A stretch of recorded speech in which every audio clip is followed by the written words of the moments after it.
For a long time, Southeast Florida has played host to the season finale for a NASCAR season. Just south of the city of Miami and a little ways inland from the white sandy beaches, Homestead Miami Speedway sits awaiting not the end, but the start of a championship run for one lucky driver. This is the Area Elite Entertainment Cup Series, the Homestead 210, and the first round of the playoff season. Hi, everybody. Kyle Heyer, joined by Hunter Sleppy for round 13 of the 2022 Cup Series season. Hunter, welcome aboard. All new for the chase, both on broadcast here and down on the racetrack. Some liveries, some drivers, all going hard for the championship in the next 5 rounds. Yes, indeed, and I can't wait to get this playoff started. We had an off week. The last week was Talladega, so everybody was scrambling trying to get into the postseason from Talladega, and one of those drivers was Jordan Martin. He got the win last week and locked himself in, was deep in the points, 19th, had to be inside the top 20 and win if they wanted to make it to the postseason, and Jordan Martin did just that. Well, excited to be with you here, Hunter, as we embark on our playoff season run here. Looking down at Homestead Miami Speedway, 1.5 miles around here, but it's not the typical 1.5 miler here in the NASCAR circuit here, Hunter. We've got about 20 degrees worth of banking progressive from bottom to top, and you rim ride around here quite a bit. Oh, absolutely. This is one of those tracks where any groove would work, that you could run all the way up in the wall, where I like to call it the Larson line. You can run in the middle, you can run in the bottom. Some say it's the last true 1.5 miles because Atlanta used to look like this without the quad oval, so some people have that feel for the racetrack. Certainly, and the weather today is absolutely gorgeous. Air temp 81, track temp 86, a little bit warmer out there than the air, but as the sun sets, and the sun will set, it's going to get even cooler out there for the drivers on track here at the Homestead Miami Speedway. But coming into the night, of course, Hunter, the points are the topic of discussion. Before we show you what happened last week, let's have a look at our point scenario coming into the night. Jake Nichols, of course, on top of the standings. Dave Weishart, Tom DeLeo behind him. But down at the bottom, those bottom 4, Ryan Hartz, Brad Slaughter, Jordan Martin, Ed Robertson, all facing elimination that far down the order. Yeah, it's really tight at the cutoff. Nick Johnson, Garrett Heath, some Infinite guys up there as well. Jake Nichols is only one in this field with multiple wins. Every other driver has just one win, and it's going to be tight at those cutoff marks. It certainly will be. Let's have a look at what happened the last time out here at the Area Elite Entertainment iRacing Series. We'll be back in a moment. The pace car rolls into pit road. Going to be Jacob Bell and Rafe Slate on the front row as we await the field coming through the restart zone. And there we go. The green flag is in the air. We're underway from Talladega.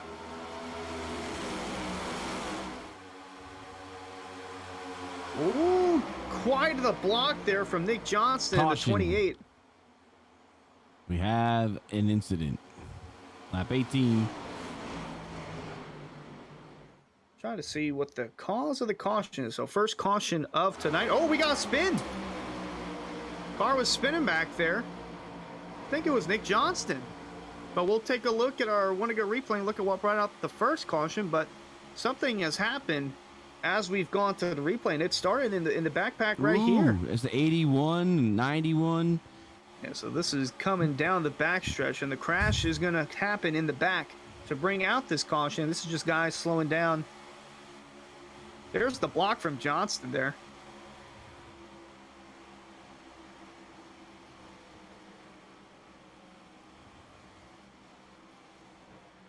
So Hearn not happy with that block. And then just... Ow. Wow. Right into the back of the 28, into Dom DeLeo. That is... Gosh, I don't think that's going to go well with the admins.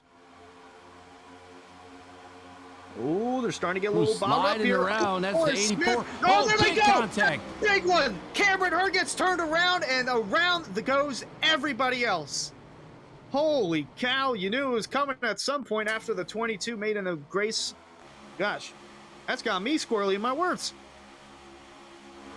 It's a little 4-car pack there being led by Ryan Hartz with Tom DeLeo, Gary Lewis, and Jake Nichols. Oh, we got a spin. Johnson gets turned back in front of the pack. The caution's going to come out.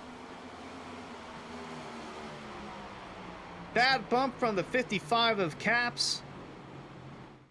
And that's what set off this third caution here on lap number 71. Here comes the 45 of Sci-Fi on the run. Oh, It goes slide into the wall. Back in front of the pack. Slaughter around as well. The big one has occurred at Talladega.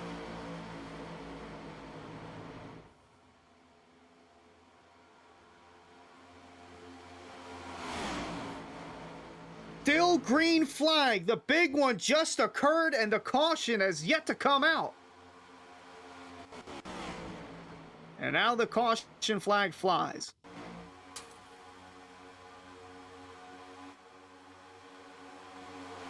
Three wide for the 6th position, and here comes Jordan Martin out to the outside. Ryan Hartz and Jacob Bell going with him. As they come across the stripe, 2 laps to go from Talladega. Jordan Martin he entered the night's race 19th in the points standings. If he wins, he's locked into the playoffs.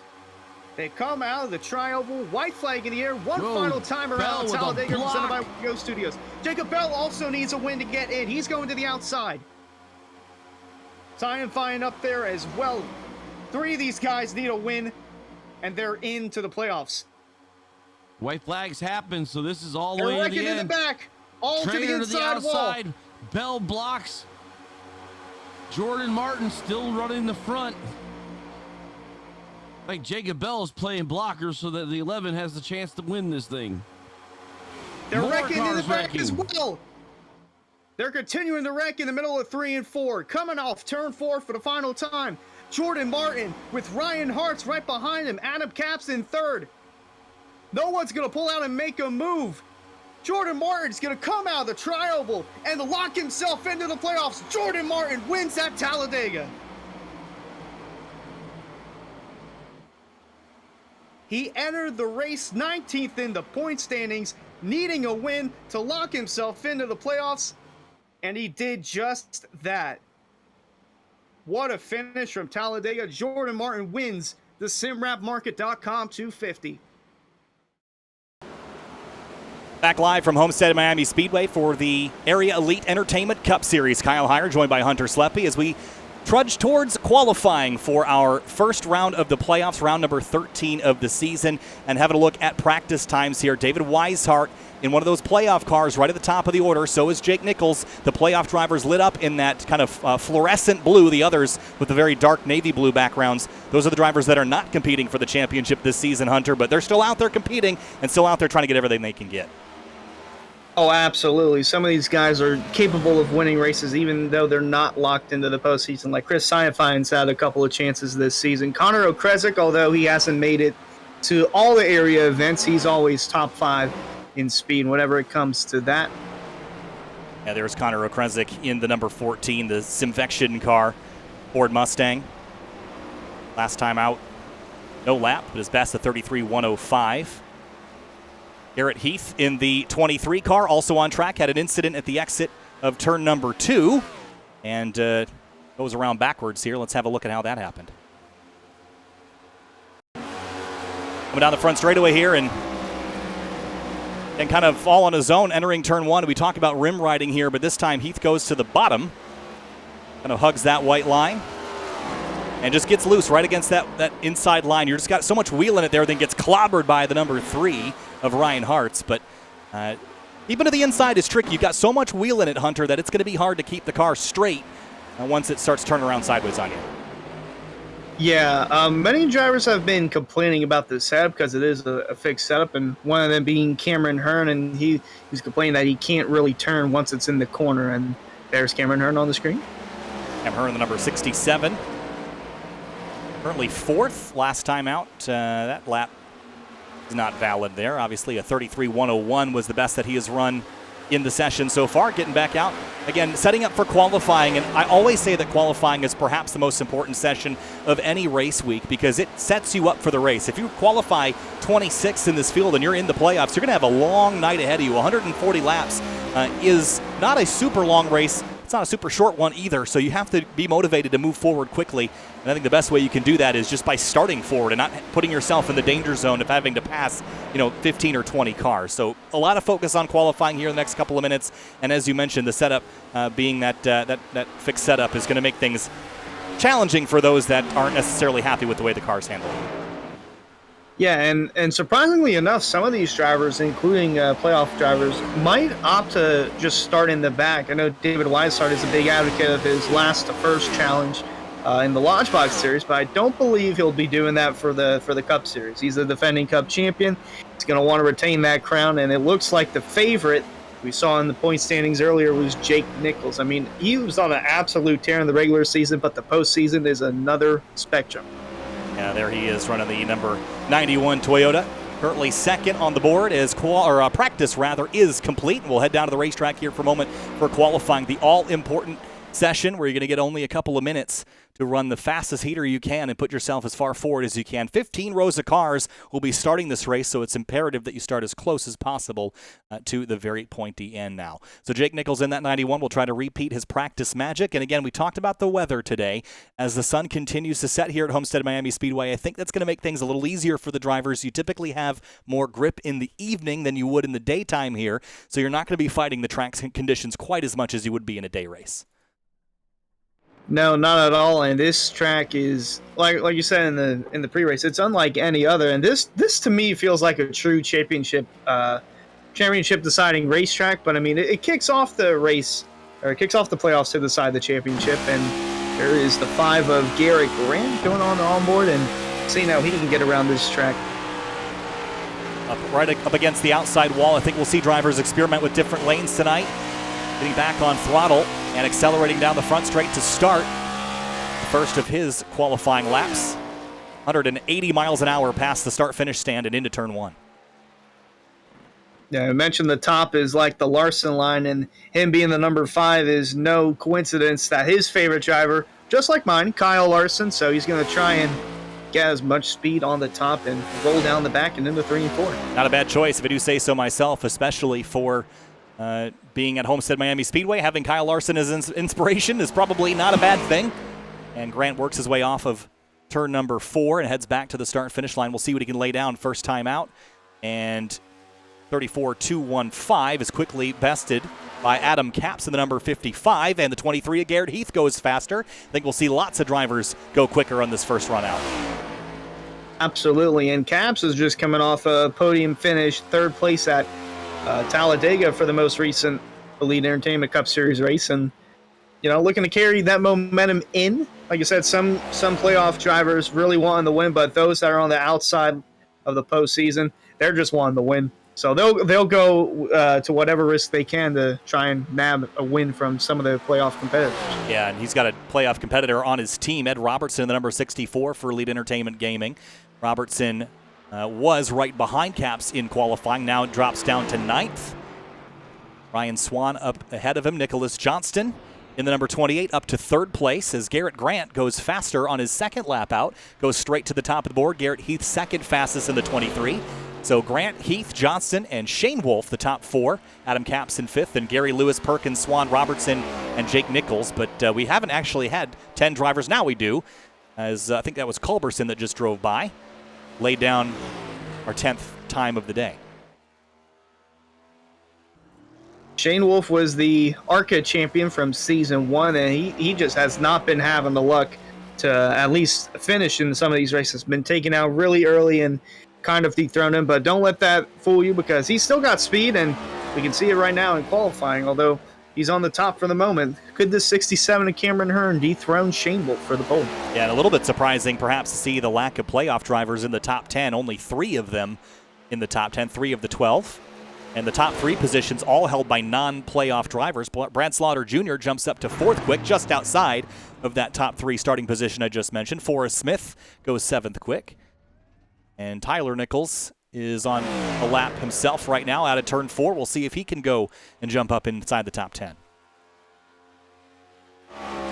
Yeah, looking here, Ed Robertson, 12th and actually 13th. He's in our Twitch chat saying, well, looks like I got some work to do tonight. And, I mean, a little bit. It might be starting from deep in the field, but, it's a sprint, not a marathon. Or I think that's the other way around. I might have botched that, but the 64 of Ed Robertson got plenty of work to do tonight. Yeah, certainly. And again, when you're qualified 13th and half the field hasn't qualified yet, that's certainly concerning for a driver like Ed Robertson, who's got a championship to go win. But again, as you mentioned, or incorrectly or not, it is a marathon, not a sprint. And it's all about the longevity of the next couple of rounds. But you can't afford to have a bad first race here, though, Hunter, especially not with how tight things are at the bottom half of the playoff grid. You've got to have good races all the way around, or you're going to find yourself in a hole pretty quick that you're going to have to dig yourself out of. And certainly, in terms of the schedule, I don't want to get myself in a hole here with our upcoming races at Martinsville coming up. That's one that you really don't want to find yourself in trouble. Or the Charlotte Roval. That's another place that, if you're not on it, you can have a really bad day. Yeah, absolutely, because the postseason's actually 3 rounds, so we're already in round 1, and it's 2 races per round, and then the last one obviously being the championship race at Las Vegas. But if you put yourself in a pickle here at Homestead, you're going to have to go in the Charlotte Roval in a must-win situation.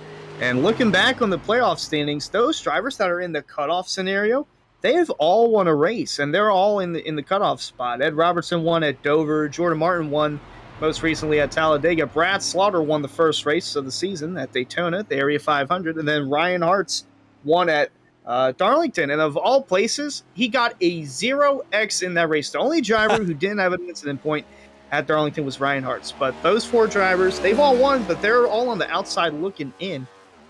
And it's going to be tough for drivers like Ed Robertson who are in that cutoff. If they have a bad night tonight, it's going to be a long postseason for them. Or it might be a short one.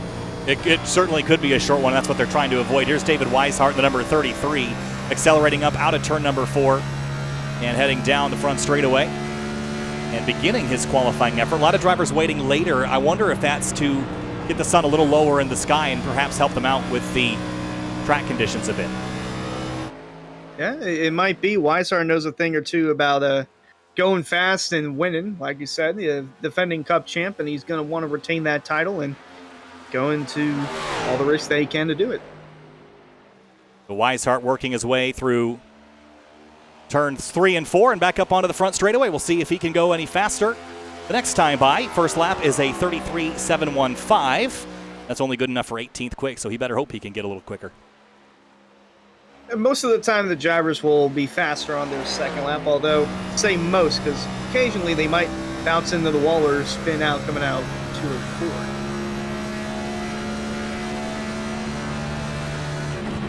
A lot of on-throttle time in these next-gen cars. But off-throttle mid-corner, and then very slowly squeezing in power again. Jake Nichols just jumped up to second quick in the number 91. Cameron Herngott went to pole prior to that. And a 33.104 puts David Weishart on pole. And David Weishart, provisionally, your front row pole starter here for the Homestead 210. Yeah, he drove it on the bottom. Kind of surprised that he got that pole lap from the bottom. Would have thought they'd stay on the outside. But nonetheless, he's on the pole for the moment, unless maybe Alan Balancino can dethrone the playoff driver. Balancino with the EatSleepRace.com Ford Mustang. Has not yet set a time, but gearing up for that right now. Yep, still 2 minutes to go in our qualifying, presented by the Cash That Podcast. Fans, be sure to check out Cash That Podcast on Spotify. It's a sport betting podcast with Joe Delara and producer Corey as they provide their insight in the world of sports gambling. And one thing that they like to gamble on, MLB. So baseball is currently on, and if you want to bet on it and second guessing yourself, go ahead and check out the Cash That Podcast on Spotify. All right, Alan Balancino out of turn 4. Big slide there and gets into the wall. That will be an invalid lap for qualifying. And he'll grind that thing to a halt, and he might not have time to get another lap in here. That's one of the disadvantages of waiting so long. And a couple others just rolling now.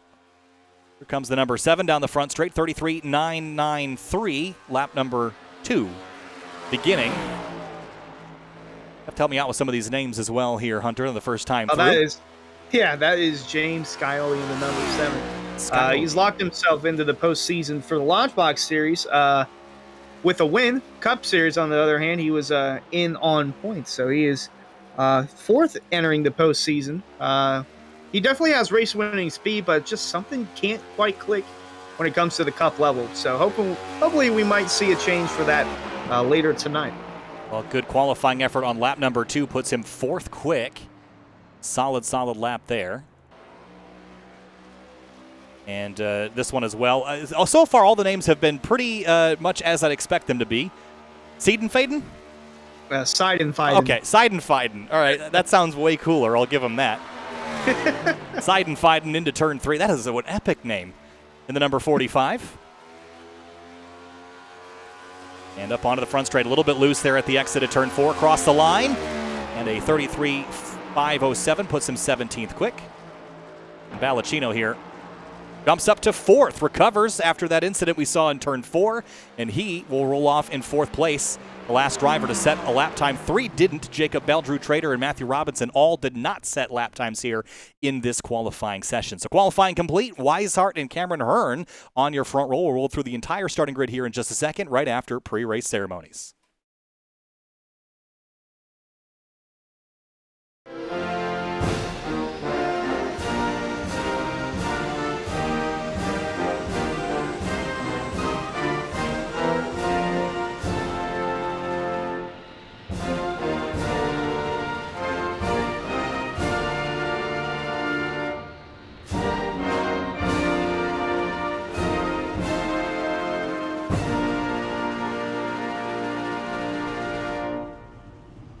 About time to go racing here in the Area Elite Entertainment Cup Series. The Homestead 210 about to roll off. Let's roll through our starting lineup here in just a moment.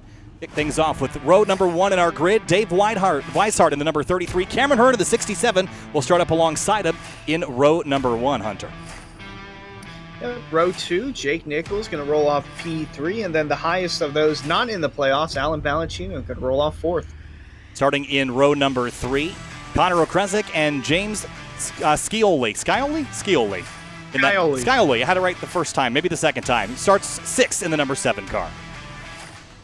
Row 4, it's going to be James Shanewolf in the 31, starting 7th, and to his outside, Dominic DeLeo, going to start 8th. Row number 5, Ryan Swan in the number 1, and Ray Slate rolls off 10th in the number 12. Row 6, going to be Garrett Grant in the 5, and to his outside, Brad Slaughter in the 88, going to start 12th. 13th place, Garrett Heath in the number 23, and Nicholas Johnson in the number 28. He rolls off 14th on the outside of row 7. 15th, Ryan Hart's in the number 3, and on his outside, 16th, Tyler Nichols in the 79. Behind them, Jordan Martin in the number 11, and Chris Seidenfaden in the number 18th. Rolls off in the outside of row number 9. And then row 10, going to be Forrest Smith in the 84s, 19th. And to his outside, Gary Lewis in the 69, 20th. Teammates of Transcendent in row 10. Row 11, Jay Perkins and Dwayne Culberson, JR 21st and 22nd, 11th row. They'll start alongside. Then row 12, Adam Capps is going to start 23rd, and Ed Robertson, 24th. Behind them in the final couple rows, Paul Irvin, Jacob Bell in the 48 and 77. And then the last row, Matthew Robinson and Drew Trader wrap up our 28-car field here at the Homestead Miami Speedway. The Homestead 210 about ready to get rolling here in just a moment. You're watching Sim TV and the Area Elite Entertainment Cup Series powered by Butt Kicker. Pace car rolling through turns 3 and 4. 140 laps this race, flag to flag. If it were to stay green, would be about an hour and 17 minutes. We'll see how long it takes us, see how clean it can be. Weishart and Hearn up front, kicking things off playoff style, going for the championship. It all starts here in southeastern Florida. Flagman holding the green flag, and we are racing at Homestead. Green flag. We're going here at Homestead.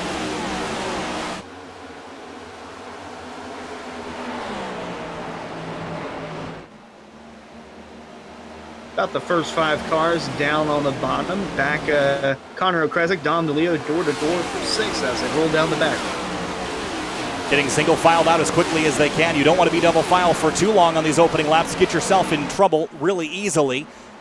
Weishart clears Hearn and jumps out to an early lead here, but behind him there's still a little bit of side-by-side. Rafe Slate in the number 12 to the inside. I think that's Ryan Swan in the 1. Indeed it is. That's a battle for 9th. Ryan Swan actually coming off a win from the Lodge Box Series at Talladega and then looking to carry this momentum into today's Cup race. Rolling around the bottom right now, Rafe Slate on the outside. Jumped up one spot here in the early going. I'm curious to see what is the preferred line in this race, if it's going to be outside, inside, or a combination of both, depending on what time of the day it is. Again, expecting the sun to set. We'll get a lot lower in the sky by the end of this thing. Single file so far. Get everyone sorted out. Like the beginning portion, we'll see cars run the bottom mostly, and then towards the end of the race, we'll start to see more drivers run the top like we see right now towards the back. Whoa, big slide for the number 69 to Gary Lewis. Big bobble in the center of 1 and 2, and he's in the middle of chaos. The 77 to the inside. Jacob Bell goes by, but Lewis going the wrong way here early. Trying to get a handful of the car. As mentioned, some of the drivers did not like the setup in this car. And he might have been one of them. He's no stranger to putting up a fight, but this early on, gotta control it. Wayne Culberson has Forrest Smith in his sights. That's for 19th place. And the 48, to look up the middle, that's Paul Irvin. Sees the gap, closing. Irvin. Whoa. Turn 2 exit. That's why you don't want to go middle 3 wide here this early in the race, Hunter, because those doors are going to close. Later in the race, you might have to make that move. He's going to do it, though, this time. Doing it again. 3 abreast in turn 4. The 81 to Culberson, nowhere to go. He's going to drop to the inside. Great battles back here, all outside of the top 15. Yeah, Forrest Smith had that run to keep him in front of 79. Hearn is reeling in Weishart up front. This is the battle for now.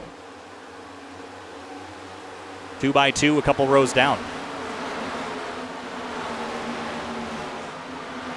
Culberson trying to get in line. Paul Irvin still trying to work the middle.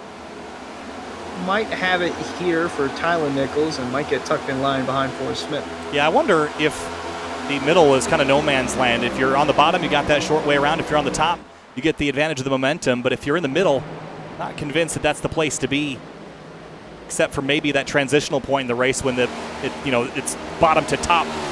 Everyone starts to move the other direction. Up the field a little bit, there's a battle going on. Scioli in the number 7 under fire from the 22. And Shane Wolf behind watching it real close and has the 12 over his bumper. That's Rafe Slate. Yep, some good battles going on between playoff drivers. James Scioli, Dom D'Elia, both drivers needing solid runs if they want to keep their championship hopes alive. Working lap number 7 of 140 here in clean and green so far. Down the back straightaway, though, David Weishart's been out front since the drop of the green flag. Hearn behind him, about 0.2 of a second, and he was chipping away at that lead for a moment, but he's fallen back to about 3 car lengths behind. Jake Nichols about the same distance back, so 1, 2, 3 all pretty evenly spaced right now. Yeah, the longer the run goes, the faster that 91 that Jake Nichols gets. I mean, he's like the king of conserving tires at tracks like Homestead. So we'll see if the green flag run continues for another 20 laps or so, where that 91 car will be. And for the top spot, here he comes to the inside. Cameron Hearn trying to get by the number 33 of Weishart. Got a great run at the exit at turn 2. But Weishart throttles up on the corner exit. Can he keep it out of the fence, though? He gets in the wall, just a scrape, and defends for now, but that's a lot of aggression and using up the right side of the car to keep a spot so early in the event. Just giving him a quick smooch, just saying, hey, how's it going, and going about his business. Notably, no Chevrolets in the top 8. All Fords and Toyotas. Actually, all Fords with the exception of Jake Nichols, who is all over the back of Hearn now into turn 3. So lots of shuffling happening in the background, in the back of the field. Have a look at this. 2 and 3 wide still.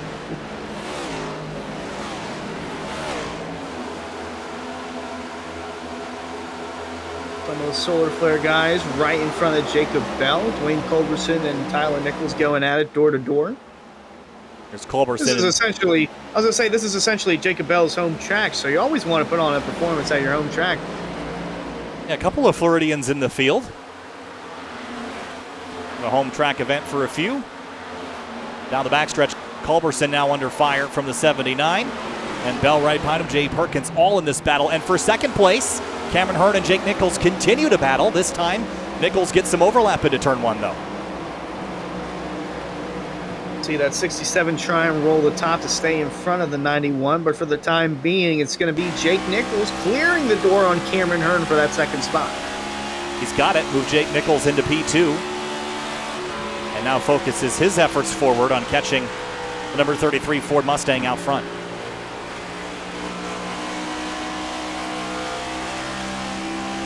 A little bit of a gain there on the exit at turn 4 as well. I think he's quicker.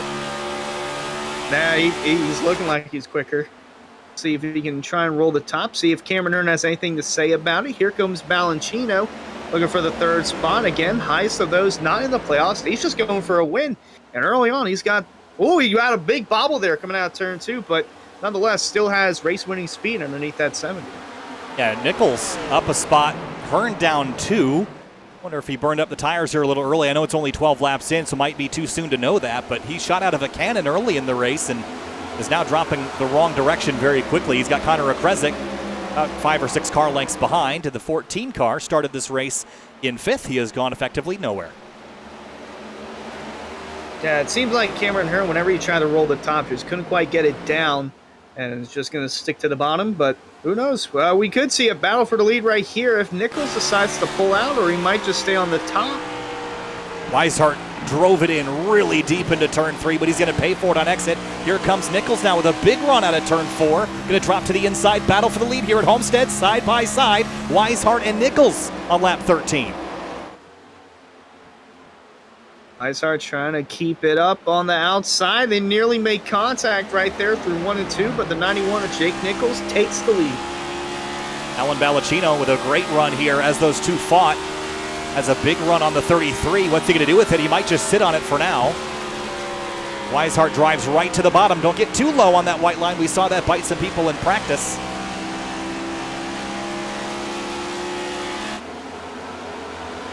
A little wiggle there. Led 13 laps, the opening 13. Now drops to second and might have to hand over that spot here to Balancino here shortly. And Okrezik has gotten around Cameron Hearn, and James Scioli's not too far back too. So Hearn might drop out of the top 5 here pretty shortly as the battle for second is on. Weishart goes defensive. Here comes Balancino. Balancino down on the bottom. Weishart going to run the middle-ish part of the track. 70 starting to slide up. Not going to have the spot. Bucks back in line here. Rafe Slate side by side with Brad Slaughter Jr. And wow, big slide for the 31. I don't know if he got loose or if he was giving up a spot on purpose. But that car just did the elevator move top to bottom at the exit of turn 4.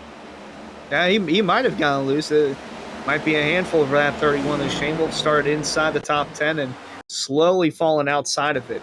Let's have a look at it again out of turn 4. Chases the car up the hill, and yeah, he's big time loose there. Huge slide. Here's what it looked like inside the car. Watch how busy these hands are going to get.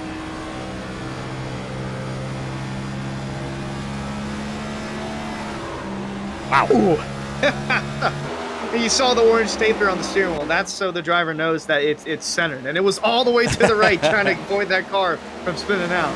He kept it straight, and now we'll lose a spot here to the 23 of Garrett Heath, who started this race in 13th and now regains one of those positions. Brad Slaughter Jr. and Ryan Hart's going at it again, 88 versus 3.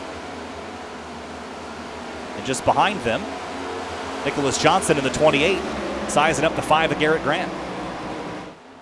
Gonna try and give the 12 of Rafe Slate a little momentum push, see where the 28 will go. Looks like he'll take it to the bottom of Slate. Turns into drag race here, Chevy versus Ford. On a straight piece of pavement in Florida, that can't be that rare of an occurrence, I'd guess. A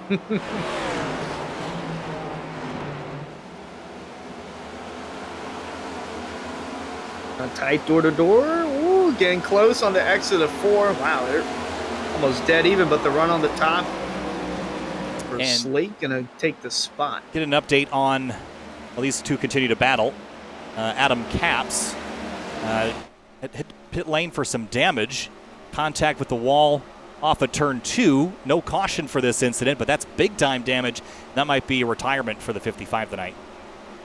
It looks like it's on the front of the 55, and it's a shame because last week he had a third-place finish at Talladega. Wanted to see that momentum carry into Homestead, but some big damage on the front of that 55 early on, forced him in the pits. Yeah, it's unfortunate, especially this early in the race. Didn't really get a fair shot at having a good finish. It is scrappy back here outside of 15th place. Look at this for 18th, Paul Irvin on the bottom.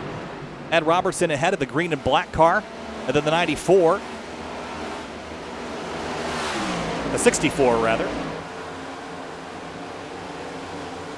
Paul Irvin is one that'll put up a fight, and we'll be hearing more about him not only in tonight's race, but tomorrow night's race, the CNC Logging Truck Series. He's one of the top playoff contenders in the Truck Series, so he's getting, this might be his practice session here. Oh!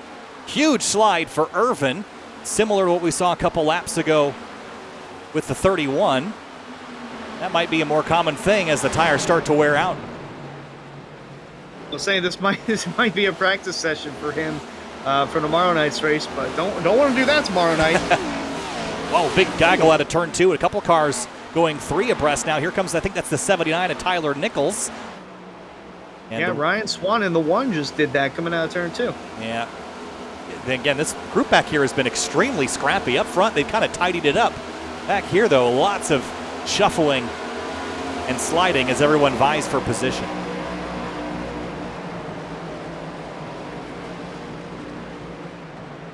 Wayne Culberson in the 81. Bit of a slow start for his race. Started 22nd, back 3 spots to 25th, and more bobbles that 1 car loose out of turn 2. Yeah, it looks like that car is a handful for Ryan Swan at the moment.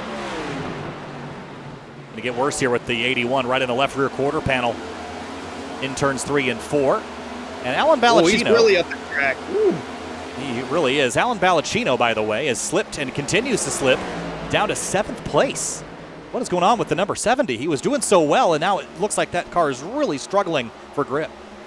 Seems like the longer the run goes, the slower the 70 gets. Might have used up those tires a little bit too soon. And you mentioned fall back to 7th. Just got passed by teammate and owner of Ezekiel's Motorsports, Dom DeLeo, going for that postseason title. And he actually won a couple races ago back at Nashville between him, Nick Johnston, and Garrett Grant. It was a really interesting finish at the very end. And Dom DeLeo watched the top 2 record in front of him, just scooted on by and grabbed the victory. But kind of like last season for Area in the ARCA series, slow in the beginning of the season, but towards the end, he's like playoff ready, and we've been kind of seeing that from the 22 over the last few weeks.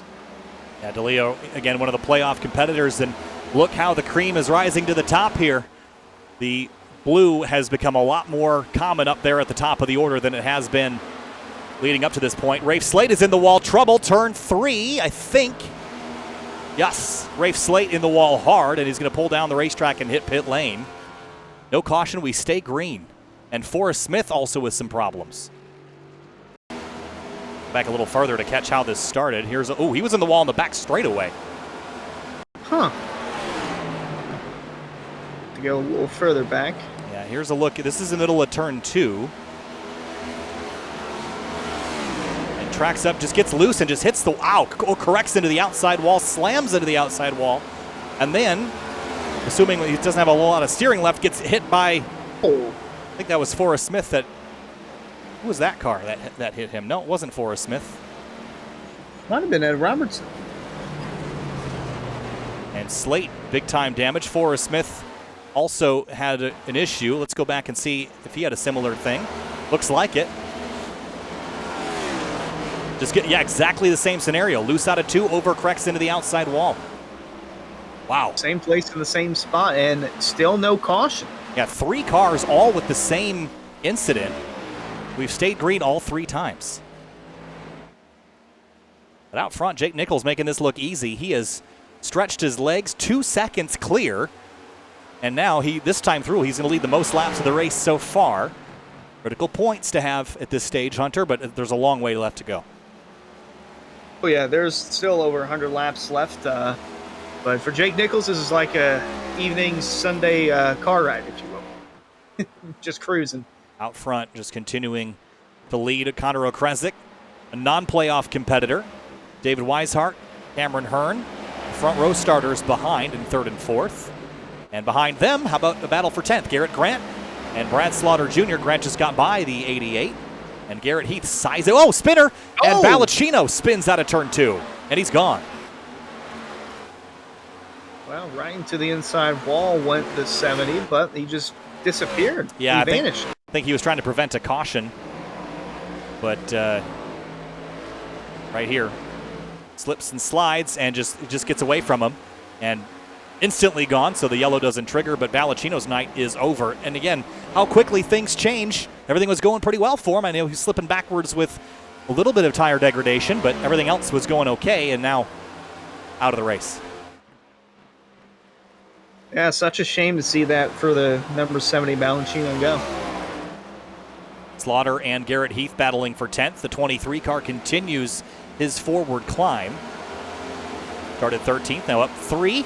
The 88 big slide out of turn 4, and it looks like grip level really reduced at this point in the run, and I think drivers are going to start circling pit lane as their next favorite place. Oh, absolutely. Fuel and tires going to be a big factor here. If this thing does go green flag to the very end, it has happened in the past for season 1. It was kind of a normality for it to be green flag from start to finish in season 1. Season 2, not so much, but the later into the season, it's kind of been more green flag racing. But who knows? We'll see. Still over 100 laps left from Homestead. Battle for third. 7 into 67 trading spots. Cameron Hearn down again. He's kind of stabilized after he kind of was impressive the first few laps, then dropped back a little bit. Now he's sort of found a home right around 5th place. Yeah, he's had top 5 speed all year long, but it seems like no matter what series he runs, and he just has some sort of bad luck that really just gets to him, whether it's the Launch Box Series or the CNC Long and Truck Series or even in the Cup Series. Little loose out of turn 4. Ryan Hartz will take advantage of it in the number 3. Seen Ryan in other leagues in the past, so I'm no stranger to Ryan. Certainly a talented individual. And moves his way inside the top 5 here at lap number 32. About an hour remaining in this race if it goes green, and so far it's been green. Hasn't been totally clean. A couple drivers with some problems. All 4 with same turn creating their issues. Alan Ballacino, the only one that didn't overcorrect into the outside wall, but all 4 drivers that are out of the race were loose in turn 2. Yep. Looks like we got a car down pit road, actually. Not really sure what car that is. It's James Shanewolf going to hit pit lane. The number 31. See a little bit of right side damage. Yeah, I'll say this could open the door for... Oh, he overshot the pit. Really overshot the pit. Yeah, that's a big bummer for Shanewolf. But you're right, it could start more drivers coming to pit lane. But again, he might also be trying to service the right side of that car with the damage he's got. He's going to go a lap down. Jake Nichols with a big wiggle coming out of turn 4. Probably just giving him something to give himself something to do. Yeah, he's almost 4 seconds clear of the field. Now, because this is my first time out here, Hunter, is this a performance we can expect more of from Jake Nichols? Yeah, I would say so. I mean, he's won 5 of the 12 races that we've had for the Cup Series, but you know, half of them haven't gone his way. And I mean, I know we went to Talladega where it's sort of equal for everyone else, but you know, he's been up front. There's a replay of one car getting into the outside wall in 3 and 4. It's Drew Trader that got up into the outside wall and just kind of heads in here a little bit too hot. He kind of jumps the proverbial cushion. I know we're not dirt racing, but a similar scenario there. Gets beyond the marbles. It just scrapes it. He should be able to get away with that, but certainly not going to help him out. And look at this battle out of turn 4. Ryan Swan and Gary Lewis. These two fighting for position. Shanewolf has now gone 3 laps down. He has not left the pit box, which is a big concern. Might be either taking a long time to service that car, or he might call it a night. Some drivers, they leave it in their pit box and then they just never really leave the session. Yeah, Shanewolf is now 4 laps down. I think that'll be a retirement. That's a real shame. Add that to the list. 5 drivers now out before lap number 40, before the first pit stop, which is unfortunate, but that's how it goes here at Homestead when you're running that rim on a low grip tire and the sun is setting and the conditions are changing. It can be hard to chase. Look at this battle. Weishart and Hartz trading spots. This is for 3rd on the back straight. Yeah, I was just going to say, Ryan Hartz, I've known him from the Xbox days. He would dominate in almost every race I'd run in. The only chance I had at him is if I saved fuel from the top of the green flag. That's literally the only chance I could win, but no stranger to Ryan Hartz. He's been fast, whether it's Xbox or on iRacing, and he's doing just that. The 3 car up to 3rd. Scioli in the number 7, chasing Weishart and Hartz. And just behind him or beside him, you can see the 22. Look at the sunset in the background. The 22 chasing him, Dominic DeLeo. Ford versus Ford here for 5th. Yeah, 3rd and 6th. 3rd through 6th are all in this tight group here. 22 going to try and couldn't quite get underneath the 7. Trying to crack that top 5. Might have it here with a runoff 4. Yeah, really good on throttle that time. Will drag race the 22, or the 7 rather, into turn 1.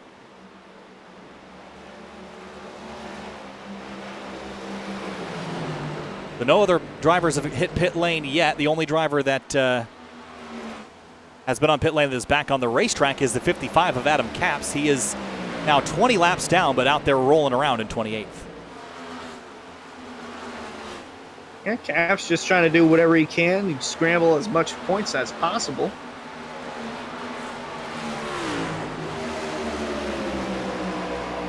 So again, up front, Jake Nichols, Connor Okrezik, Ryan Hartz, Dominic DeLeo, David Weishart are your top 5. And anticipating that first wave of pit stops, Weishart closes up to the quarter panel of the 22. He wants that spot back, but he's not going to get it. The 22 clears him off of turn 2. Yeah, he lost it that last time by and trying to gather it back and got his car right behind him. James Skyerly, part of David Weishart Racing. Tyler Nichols and Jordan Martin, 13th place. This 79, I think I saw a little bit farther back in the field. Well, 16th place. And up to 13th. Jordan Martin, 17th to 14th, so +3 for both of them. Yep, Jordan Martin, last week's winner from Talladega, slowly trying to work his way up through the field. He was one of those that was on the outside looking in with those with his last win at Talladega. Well, and sometimes when you're outside looking in, that makes this whole playoffs process a little bit more enjoyable because there's not as much stress as if you'd had a season, that's championship worthy. If you just kind of just make it in with a last-minute win, there's no false hopes about things. We've got a spinner and crash out of turn 4. Wow. On crash pit lane. On the pit road. David Weishart at the center of it all. We stay green, but Weishart spun and collected another competitor, and Cameron Hearn was the receiving end of that. Let's go back and have a look at it. Gosh, I don't think I've ever seen that. We've seen cars spin out trying to get on the pit road, but never seen a crash entering pit road. This is strange. Yeah, the 33 just gets loose trying to hit pit lane and then slips and slides. And bam, 67 comes in there. Can't really do much about it. Well, Hearn's fortunate he didn't hit that pit opening where he hit the wall at, right here on the onboard, right there. Fortunately, he didn't hit that. That could have definitely ended his night. Yeah, but he returns to the racetrack a lap down. I don't think it actually, other than the damage, it didn't hurt him that bad. You do see the car behind him. I think that's the 23 of Garrett Heath get a little bit loose. But all of these incidents, and we still have not seen a yellow flag yet tonight. I think there's probably a handful of drivers that would like to see it. I think there's 2 handfuls that would like to see it. Jacob Bell and Brad Slaughter for 15th place. Ooh, the 88 really close to that wall in turn 4. Yeah, Slaughter's really been falling back over the last handful of laps or so, that number 88. He was once inside the top 10, trying to balance, stay inside that top 10. Now it's falling back to 16. On the wrong direction there. And a fun fact about Brad Slaughter, he originally wasn't going to run the full season in the Elite Entertainment Cup Series, but he won the first race at Daytona, the Area 500, and just decided, why not? I'll run the full season. And, he just had a wreck trying to get on the pit road. Caution out. That's going to bring out the caution. Yes, yellow flag, turn 4. Brad Slaughter Jr. in the wall hard and just narrowly avoids getting clobbered again. Swerving Irvin nearly got into him. Good thing Irvin was swerving. Here's a look at it. Tries to hit pit lane, overcorrects, and straight into the outside safer barrier.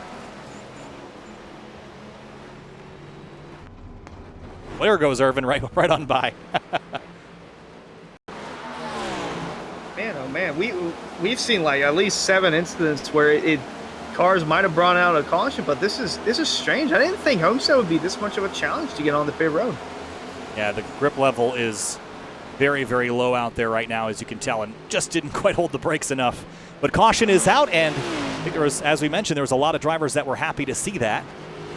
And this will slow things down here at lap number 45 of 140 in the Homestead 210 for the Area Elite Entertainment Cup Series.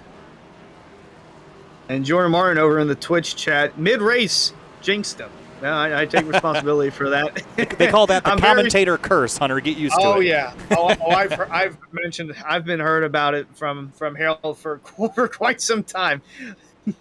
Field is on pit lane. Nichols leads him down. Connor Okresic, Ryan Hartz, Dominic DeLeo. Now it's just about executing, getting in that box.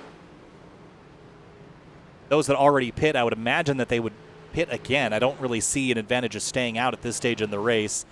Tires are going to be such a big deal, I feel. Race off a pit lane. Jake Nichols is going to win that race. Right behind him, though, Connor Okresic, Ryan Hartz up to third. And Dom DeLeo and James Skyley rounding out the top 5. First caution of the day, first pit stop for the majority of the field. Field heads up onto the backstretch. So what have we learned so far? It is very slippery out there, Hunter.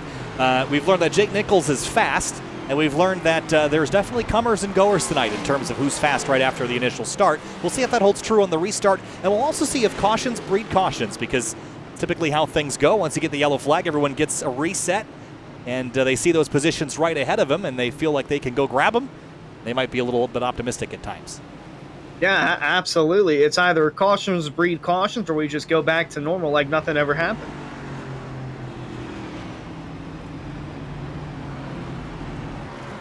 Connor Okresic in the 14 runs in second place right now. He started in 5th. Consistently move forward in the SimVector car. Ryan Hartz 15th to 3rd. That's one of the biggest movers we've seen, at least in the top 5 here today. And speaking of our... There we go. Oh, sorry, just got that back. Some reason AirPods were connected to my laptop and not my headset. I don't know why. That won't do you any good, unfortunately. But I was just saying, Ryan Hartz from 15th up to 3rd. A pretty good climb, and going back to qualifying, how I said it was so important that you get that right. If you can climb through the field and get your way up to the top 5, top 3, top 1 without running into anybody or getting run into by anybody, that's a pretty good night. Not the case for everybody, those that had some poor qualifying runs. But it can go the other way. David Weishart started first. He's running 23rd, a lap down now because of that incident and spin and crash he had on the way to pit lane. Yeah, rough go for the pole sitter, but fortunately he was plus 20 above the cutoff. Might be a little different here if things continue to go this way for the 33, but still too early. We look at our point standings right there. Jake Nichols, plus 50, and just absolutely a lot of bonus points there to go into the postseason, plus 30 over Weishart. Then we see Ryan Hartz. He was one of the drivers that was on the cutoff line, and he's made up some nice ground, as you mentioned. Started 15th up to 3rd. I'm kind of looking through. Brad Slaughter, yeah, that's not going to help him out. Jordan Martin has been steady. Ed Robertson has also been steady. A lot of these guys have been steady, but I shouldn't say a lot. Some of these guys have had a handful or two.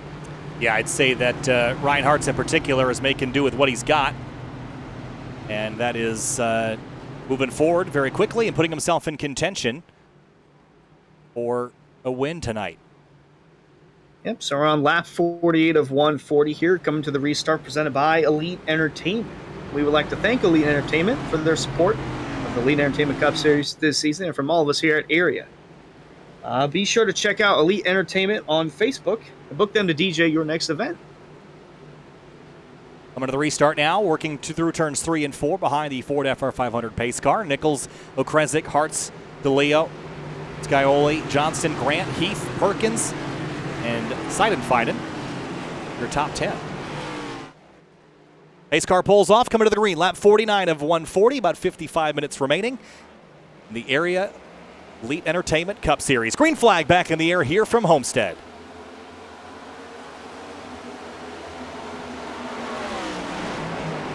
Good jump there from the 91 of Nichols. Ryan Hartz trying to take over second, giving Okresic a run for his money as they work off turn 2 and down the back once more.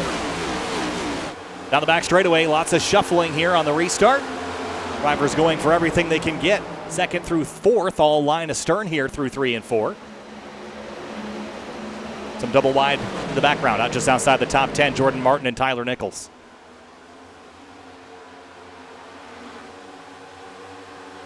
Both on the cusp of that top 10, but trying to get around each other first.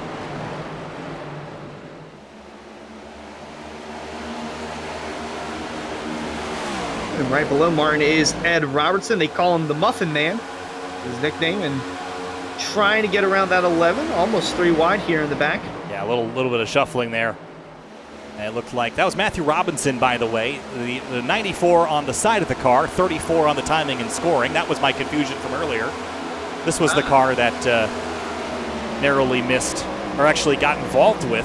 I think that was Rafe Slate's crash back earlier in the race, about 26 laps ago. I was going to say, we haven't seen Matthew Robinson in a while for the Cup Series. Good to see him back. I think that was a Brian Vickers throwback scheme he was running. Yeah, running in 19th after starting 27th, so a good climb forward. And indeed, I think you're onto something there.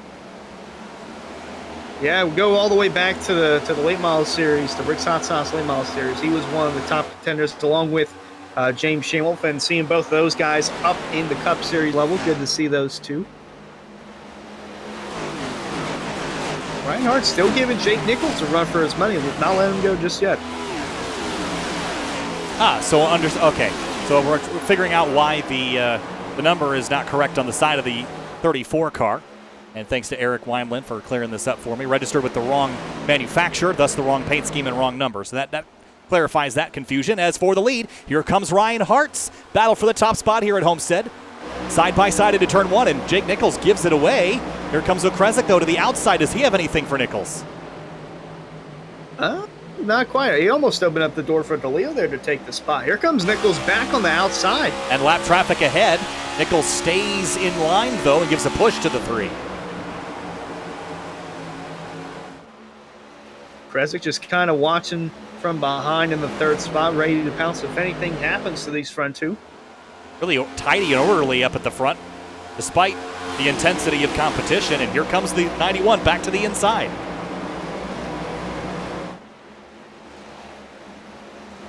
And clears Looks like Ryan Hartz will let the 91 go in line. No contest there.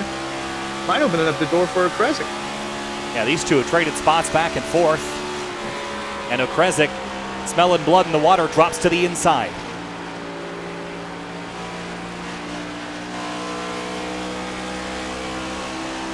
March trying to get that run, couldn't quite do it. Spaced out for the moment. Here comes Garrett Heath to the inside of the 7, and Jay Perkins watching from behind. Perkins started this race all the way back in 21st. He's up to 8th now. Caution really helped him grab some track position, and here he comes. That looks like he's going to help his teammate Garrett Heath right behind, and Seinfeld in the 45 going around the outside, going to try and help his teammate, the 7 of Scioli. 7 of Scioli just got a check from Garrett Heath. Little hip and shoulder from the 23. Gave him a shot mid-corner. Have a look at this.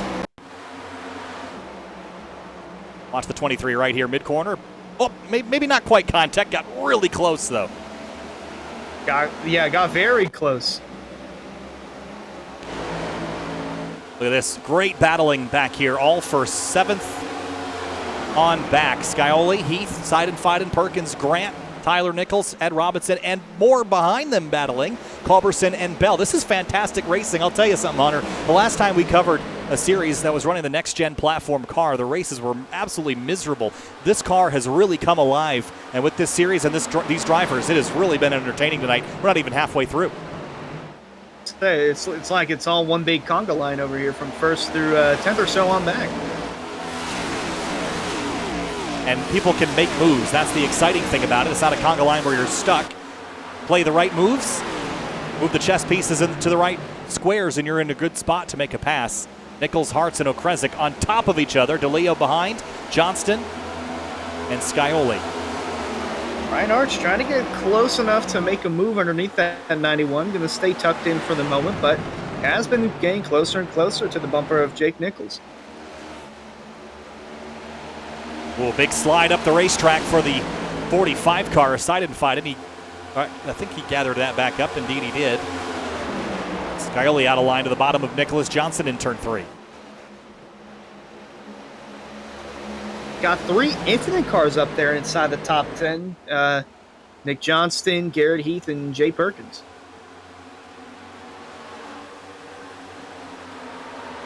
Goes to tail into turn 1 again, just clicking away laps. And for those that are stuck behind this pack that need to move forward, with how clean and green this race is run, track position is going to be key. Look at the 7, tried to squeeze to the outside of Johnson, didn't quite fit the car in the hole there, but gave it a good shot. DeLeo trying to fit his car right below the 14 of Connor O'Kresick. They're still door-to-door back here. Still door-to-door. They have not quite sorted it out. And this is happening all through the field. There are battles we are not showing you because the ones up front are so good. Here's a look briefly. Culberson, Gary Lewis, Matthew Robinson, all battling for positions, but Seidenfeld and Heath, the 2 farthest forward that are neck and neck. Oh, gonna get tucked in line right there, but very close racing inside the top 10. Culberson finally moving forward. It took him a little while. Started 22nd, initially dropped, but now has the car focused in the right direction. Up to 15th. Well, for the moment, Jordan Martin with help from Jacob Bell and Ryan Swan. They're part of JBR, Jacob Bell Racing. They're trying to do everything they can to help out the 11. Meanwhile, their other car, Ryan Hart's, running right in second, right behind Jake Nichols. And by right behind, you actually mean right behind. There's only maybe a half a car length between the two at the moment, and maybe even less than that to O'Kresick. And look at Johnson around the outside of DeLeo. Can he make that stick? He's almost got him cleared and should be able to make the run down the front straightaway, complete that pass. And he, not quite. He couldn't quite slide in front of him. Turns into turn 1 and finally gets him. Skyoli going to take advantage of the 22 out of line, and Garrett Heath going to see where he goes. He's going to go on the outside of DeLeo as well. Great battles here at Homestead in the Homestead 210 for the Area Elite Entertainment Cup Series. Bottom half of the top 10 is extremely racy right now, and the 7 getting swarmed from behind from the 22 and the 23. Oh, and here comes O'Kresick down on the bottom, trying to get second from Ryan Hartz. He is going to clear Hartz, and Hartz now under fire from Johnson on the bottom. Oh, going to get tucked in line right there, but those Infinite cars slowly starting to work their way up inside the top 5.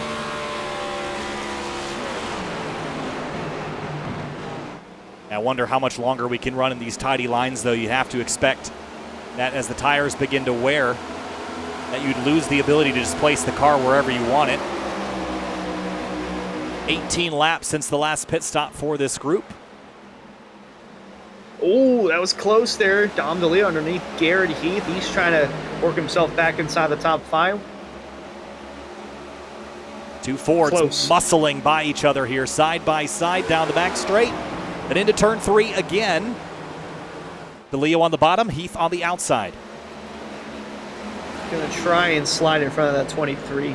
Doesn't have quite the run to do so. Oh, he's going to try. He clears them. Back. Wow, that was aggressive. It was Seinfeld that got loose in the back right there. Had a big slide coming out of turn 4. Here's a look at it. Oh, wow. Down a couple of lanes trying to gather that one up. Feels like deja vu because we saw that earlier from James Shanewolf in the 31. Yeah, I've seen that a lot tonight. I'm actually surprised we haven't had more drivers succumb to it. They've been doing a great job not overcorrecting. At least out of 4, turn 2 has been the trouble spot in regards to car control. But again, the challenging conditions. The weather started out pretty pleasant, and it hasn't really changed all that much. 1 degree of track temperature drop, you're not going to be able to feel that. Yeah, not at all. And oddly enough, from last season in the playoffs, it seemed like the trouble spot, no matter what track we went to for a solid 3 or 4 weeks, was always turn 2. So I feel like it might be happening again for season 2. James Shanewolf just had a big moment at the exit of turn 2. Watch this. It's following the 1. It's a little high and whoop, wiggles and wobbles. Could have been a lot worse. Oh, it definitely could have been a lot worse. Ryan Swan, Dwayne Culberson, Paul Irvin, who narrowly missed that crash earlier. Matthew Robinson's on the apron. And a big slide from the 31 as he tries to gather it up. Shane Wolf finally keeps the car straight.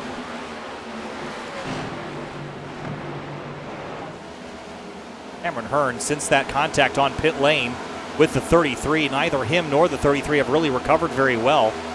Hearn still down in 15th place, and the 33 still trapped a lap down, hoping for a free pass. That would definitely change the course of the race for the 33 at Weishart if that were to happen. Up front, you're not missing anything. Nichols and Okresic lead the way. Ryan Hartz is third. Then it's Nicholas Johnston, James Scioli, Dominic DeLeo, Heath, Perkins, Grant, and Tyler Nichols, the rest of your top 10. And working our way towards the halfway point here in just a couple laps. Yeah, close to our top 10 rundown from Swift Lifestyles. Do it at every halfway portion, whether it's green or caution. I think 2 weeks back at Nashville, it was a rotating door because 8th position changed because they was in the middle of green flag pit stops. I don't think we'll be seeing that here. Must have done like 15 or so drivers in that top 10 rundown. Yeah, that would be very confusing to say the least. Trying to chase all that while it's actively changing. Jake Nichols out front. He has been the dominant car of the day. Of the 70 laps that we have run, he has led 55 of them. 13 others led by the 33. Ryan Hartz has one. Yes, he does. Ryan Hartz over there in the 3rd spot. As we get to our top 10 rundown presented by Swift Lifestyles. Fans, be sure to visit our sponsor, Swift Lifestyles, for clean supplements that help improve your focus in gaming. You can use the discount code AREA iRacing, AREA iRacing, for 15% off your entire order. We'd like to give a big thanks to Swift Lifestyles for their continued support of AREA iRacing. And as Kyle just mentioned, Jake Nichols has led the most laps. Now I believe it's 56 out of 71. If he leads 14 more, he's going to get a bonus point. But everyone's going after that win. And right now, the 91 has the most of them throughout the Cup season so far, has won 5 of the 12 races, looking to add a 6th win to his potential championship run. Right behind him, Connor Okresic in 2nd, the highest of those not in the postseason.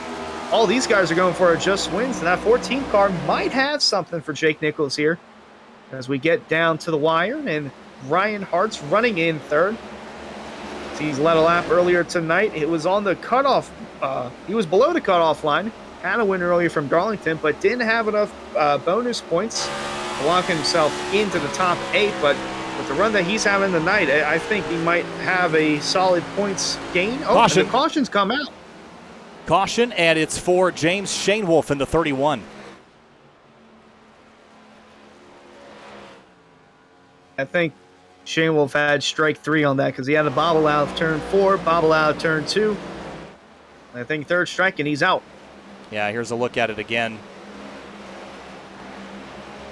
He was already loose in the beginning of the corner, and he's just chasing it, and it just snaps. Nothing much else he could do. He's had a handful from that 31 car all night long, and I think it's just finally let go there.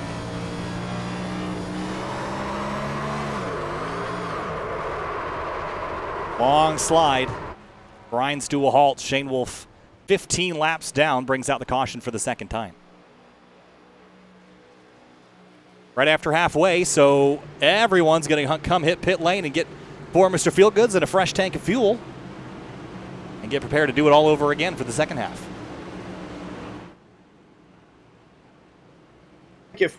There's the potential for a late race caution. If we do get that, would drivers tend to stay out, or would they come in and try and switch it up? Maybe get 2 tires here. If, say there was a 15 or 10 lap stint to the finish.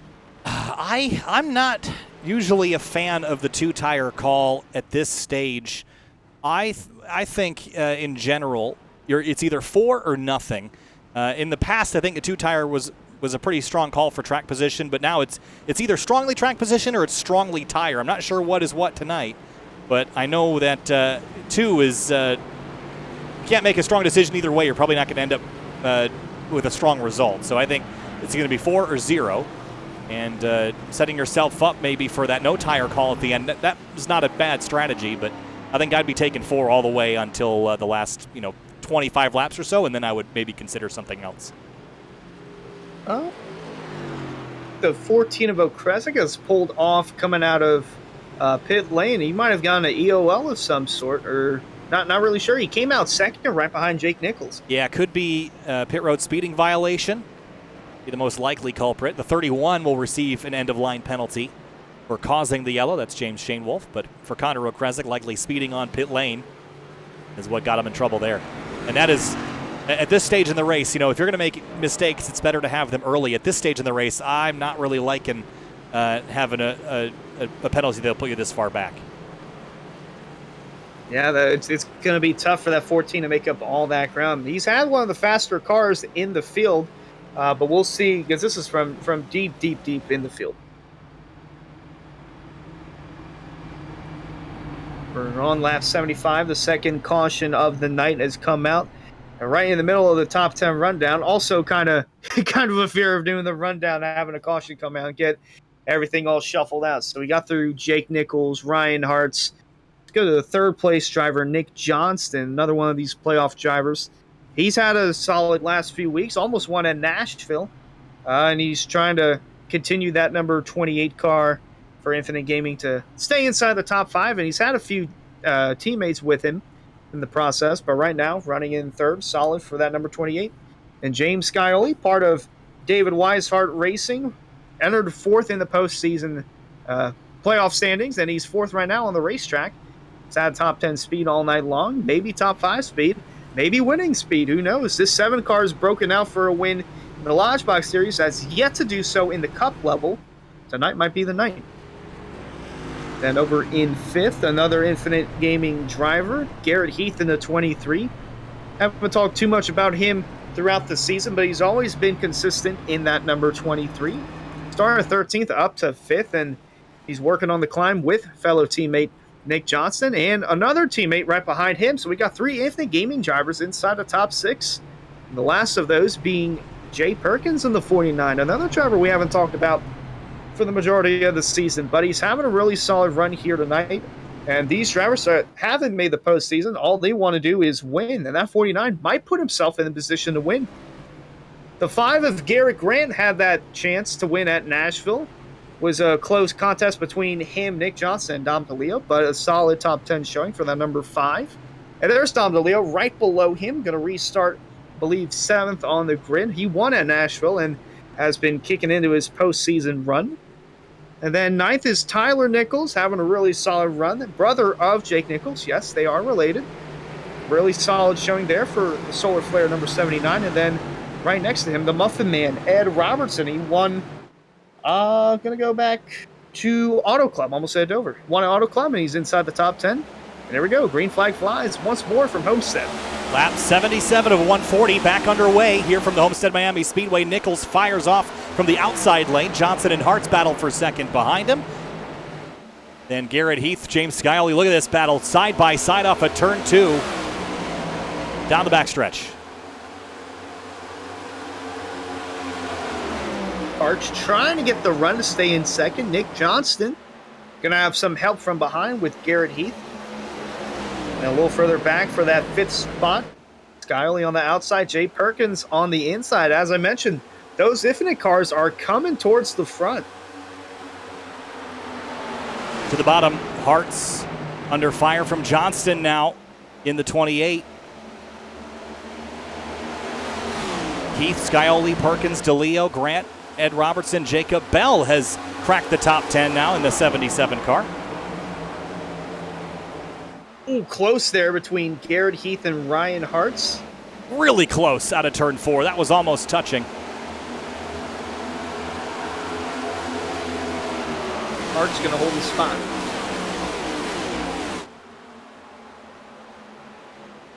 '49 of Jay Perkins also in the mix now. Started this race in 21st. We talked about that. Jacob Bell, though, started 26th. Third to last on the grid. He's up to 10th now, finally cracking the top 10. As for the lead, here comes Johnston past Jake Nichols. He might complete the pass, and he will. Nick Johnston to the lead here at Homestead. This would be quite the turnaround if he were to pull off this victory. And it could set him up for possibly a championship run at Las Vegas if he's able to do that. Coming up on 60 laps to go next time by. And Johnston takes the lead away. Nichols, Hartz, Heath, Scioli. Jay Perkins is alongside the 7. They drag race down the backstretch. There's a car in the fence in the background. Didn't get a number on it. Might have been Drew Trader in the 25. Yes, it was.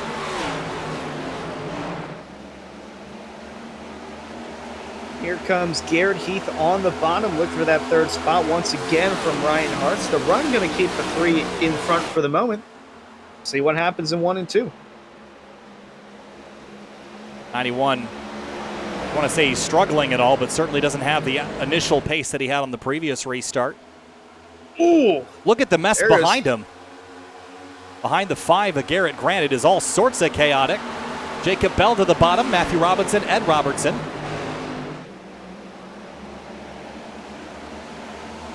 Close quarters racing here back in the latter part of the top 10. I'll say. Ooh, the 14 had to dive out of the way there for a moment. That's Connor Rekresic on his recovery drive after that penalty on pit lane. And he's moving up through the field relatively quickly. Now working on Cameron Hearn for 12th. This is going to get very, very racy here with Hearn not having a run on the 64. Where does he go? He's going to keep it tucked around the middle-ish bottom part, but he's got the 14 on his outside. And I haven't really talked about Cameron Hearn after that incident trying to get on the pit road with him and David Weishart. Haven't talked much about Weishart either. He's kind of been stuck in the back, really nowhere to go. That 14 car still showing the speed he had from the first half of the race, trying to work from the back to the front. Yeah, he's going to burn some of it up, though, moving his way back forward. I'd have to imagine Cameron Hearn now trying to hold him back to one of Ryan Swan right in the mix as well. All behind the 64 of Ed Robertson and Matthew Robinson in the 34 just ahead of them. But up front, Johnston now dealing with Garrett Heath, who's gotten around Nichols for second.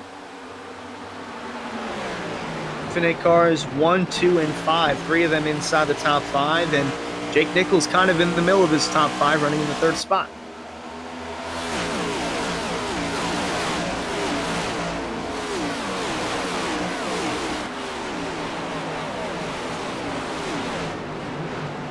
Line of stern now through 3 and 4.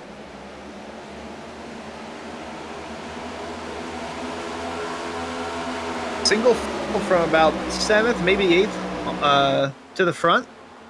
Then right around 9th or 10th. I believe they're still door-to-door. They kind of settled down for the moment. Door-to-door right behind, though. Ed Robertson and Connor Rekresic still continue on his charge to the front. 33 car, by the way, with that caution was able to get the free pass and is now back on the lead lap in 15th place. He was our pole sitter and led 13 laps of the opening run, and is now trying to make his way back towards the top 10, but it is busy around him right now and chaotic out the windshield.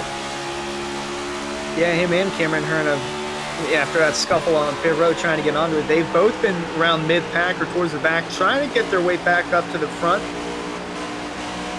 Right on board with the 33 there. Brian Swan been blinking a little bit on the bottom. We'll see if the admins say anything about that. It seems to have subsided for the moment, but 33 and 67 both trying to get hold of this race again. So a lot of the drivers we initially saw at the front, Connor Rekresic, Cameron Hearn, David Weishart, all fighting outside of the top 10. Talked about the cyclical nature of this. Ryan Hartz is going backwards, so is Jake Nichols, although Jake has kind of stopped the bleeding at 3rd. But for how much longer? The 3 is back to him. It's because he's got the 49 to his backside and now to the outside. Perkins on the outside of Ryan Hartz with 7 Scioli kind of watching in the back. Now he's got Dom DeLeo underneath him, so side by side behind 3rd.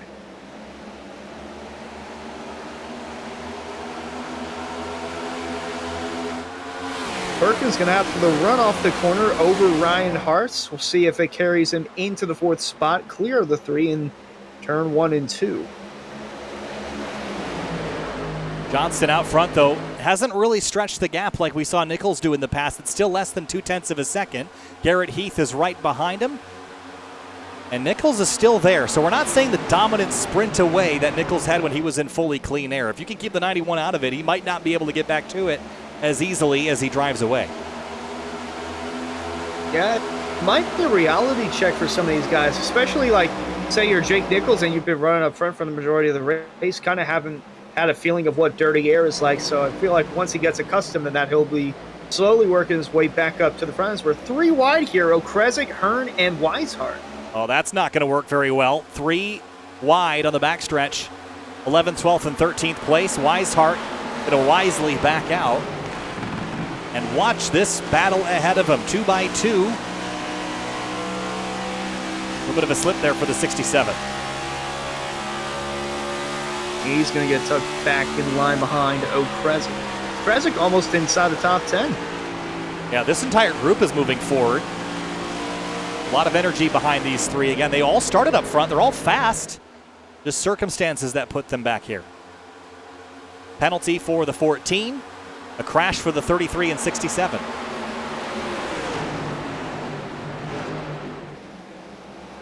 We're really close right there. Robinson on the bottom.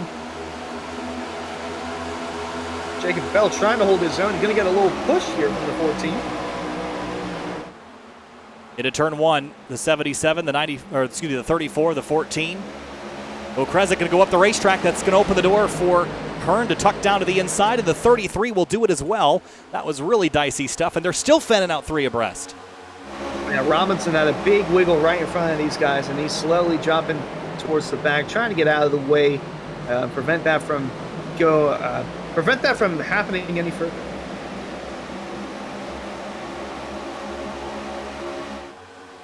Down the front straight this time.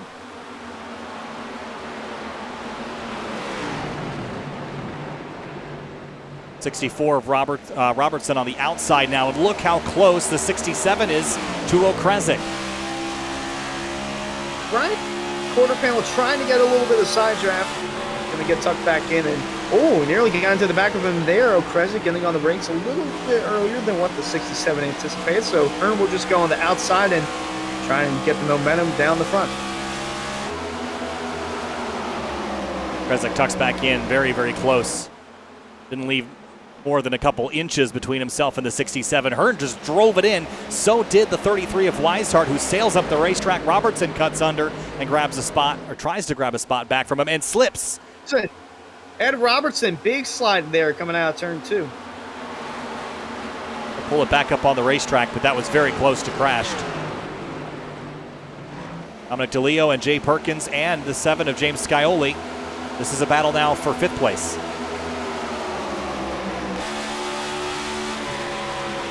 With the 7 riding behind the 22, might try to work that middle. And get tucked back in there as he's rolling through 160 miles an hour coming down the back.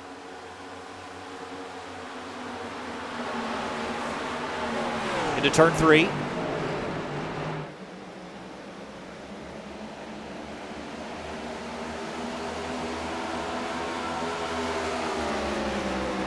So it looks like Jake Nichols got around the 23 of Garrett Heath and now has his eyes set on the number 28 of Nick Johnston. Yeah, he's kind of having a little bit of a resurgence here at the middle part of this run now that he's, didn't shoot out of the cannon like we've seen the previous rounds. You wonder how much clean air has to do with that, but now that he's got some focus ahead and maybe the tires are wearing in his favor, he's able to focus more on his line and maybe less on the aero effects, and can start to run down that 28 car. Last time by, he was a hair quicker, about 200ths quicker. That time was almost a full 10th faster than the 28. Yeah, the later the run goes, it seems like the 91 gets quicker, but he's just a master at conserving tires for the longer runs. And I feel like we're starting to see just the beginning of that long run and that 91 car possibly coming back to the front. Closing in on, we're sub 50 laps to go, closing in on 40. This race runs green to the end. You can expect 25 minutes of racing. And that is not a lot of time. We're a pit stop away from making this official. And you're running out of time. If you need track position like Cameron Hearn, like David Weishart, you've got one more pit stop between you and the checkered flag of this race. Nearly got into the back of Jacob Bell there for the 8th spot. Right behind those two. Well, behind those two. Saying Weishart and Looks like Jay Perkins has continued to fall back in that 49, and right behind those two, it's like it's Ed Robertson and Matthew Robinson. There's Weishart and Perkins. And you mentioned Robertson and Robinson, 12th and 13th. There's Chris Scienfi and Chillingham, 14th, watching the festivities unfold in front of them.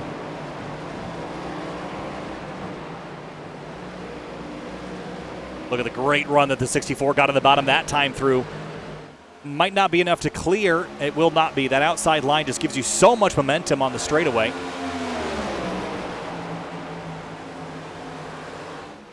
And up front, Robertson below. Ooh. all the while, top six have started to break away, leaving Garrett Grant behind, kind of on his own in no man's land. But from Scioli forward, a very tight pack of race leaders. Said it, we're right around 40 to go. These guys have to come around and make another pit stop. So we've only had one occasion where green flag pit stops were unfolding. Although a very few of the drivers actually came down and did pit, there were still quite a bit of drivers struggling to get on the pit road. We saw Cameron Hearn, David Weishart have an incident, and then Brad Slaughter had an incident trying to get on the pit road, and that actually brought out one of the only two cautions that we've seen tonight. Yeah, I think that's a big concern always, that any 1.5 mile oval is the struggle of getting onto pit lane. Some tracks it's easier than others. This is not a particularly easy one because you're not utilizing that access road in the entrance to turn 3.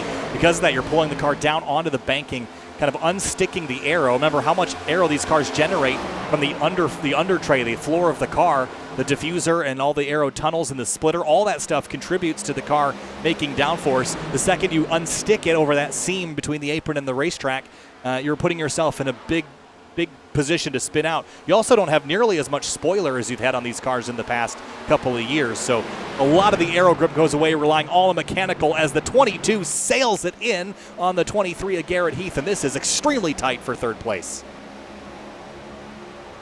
And speaking of third, Ryan Hart's in the 3 car, watching this unfold. He's going to back off from the 22, wait to make a move, possibly down the front stretch. And Nichols is just sizing up Johnson, licking his lips here. Under 40 laps to go, and he's a little bit quicker every single lap, just a couple hundredths, a tenth here and there, a half a tenth. But Johnston on the bottom, and this is interesting. Again, we've seen multiple groups kind of be a story tonight. Finding speed on the bottom, but making passes up top.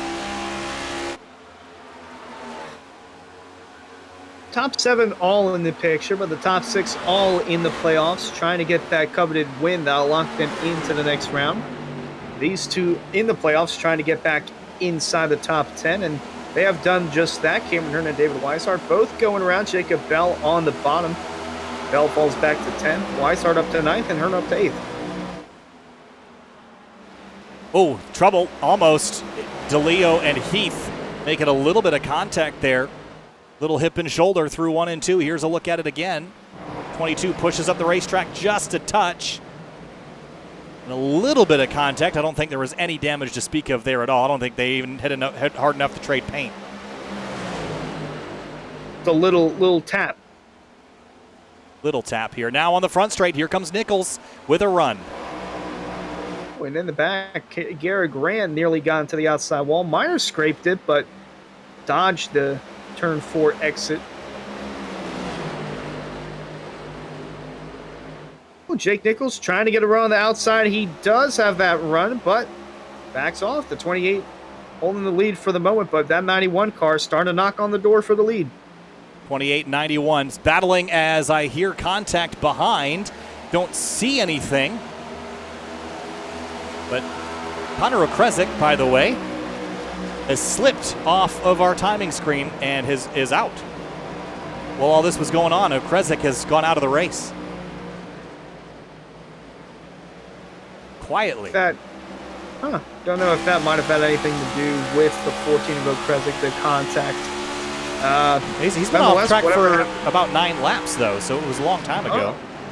He just kind of quietly slid into the darkness there and off the timing screen.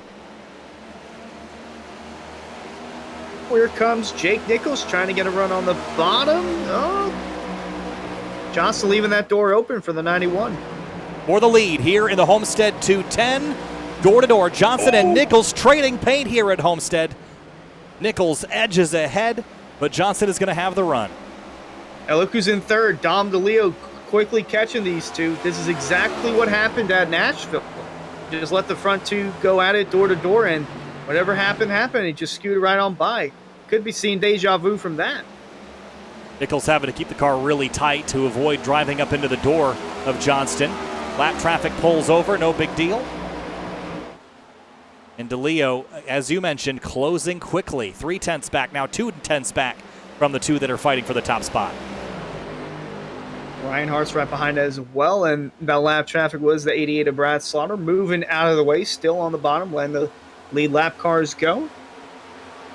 The 91 is not letting the 28 go just yet. He wants that lead. And running out of time to get it, you're not going to have a lot of opportunity. In terms of pit stops, we're closing in on them.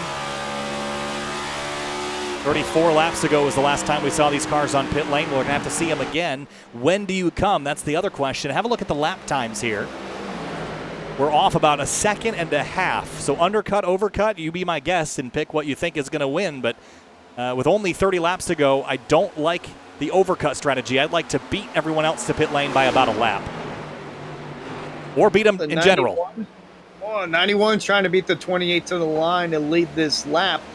Door to door for the lead coming out of turn 4. Johnson going to have the run on the top. Man. Oh, it's dead even across the stripe. 0.02 of a second was the difference at the line. And Nichols is going to clear Johnston and takes the lead away with 32 laps to go. Can he shake the 28? I feel like he might be able to do that, and just see how much he's already pulled away just from having the lead for a straightaway now, 2 corners. And here comes the 3 of Ryan Hart's. Well, not the 3, the 22. The 3's right behind the 22. The 22. They're all on top of each other. In now. Yeah, they are closing in. The 7 car isn't too far back either, 1.6 back from this battle. But 30 laps to go next time by. And this battle for the lead has been absolutely phenomenal. Nichols and Johnston trading spots. Nichols lost it after the restart. Just drove back by the 28, and he's quickly putting tenths on the 28. But we saw that Nichols is not invincible. If you can get him out of the lead for 10, 15, 20 laps, you can bury him down the order, at least 3rd, 4th, or 5th, and keep him from driving away. But Johnston, a great run out of 4. I just don't know that he's going to have enough to get back by the 91 at this stage. He might have the lead, but he's not letting him go just yet. He's going to have a nice run here coming out of turn 2. If he can keep it out the wall, thought it would catch him off guard, a little loose there out of 2, but he's still right on that bumper of Jake Nichols.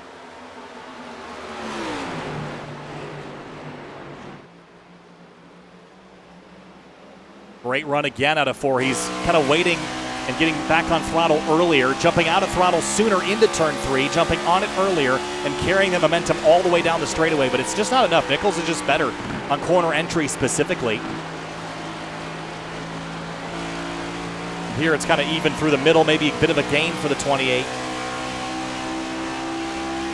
Coming down the straightaway, Nichols starting to slowly move down low, trying to break up some of the draft between he and Nick Johnston.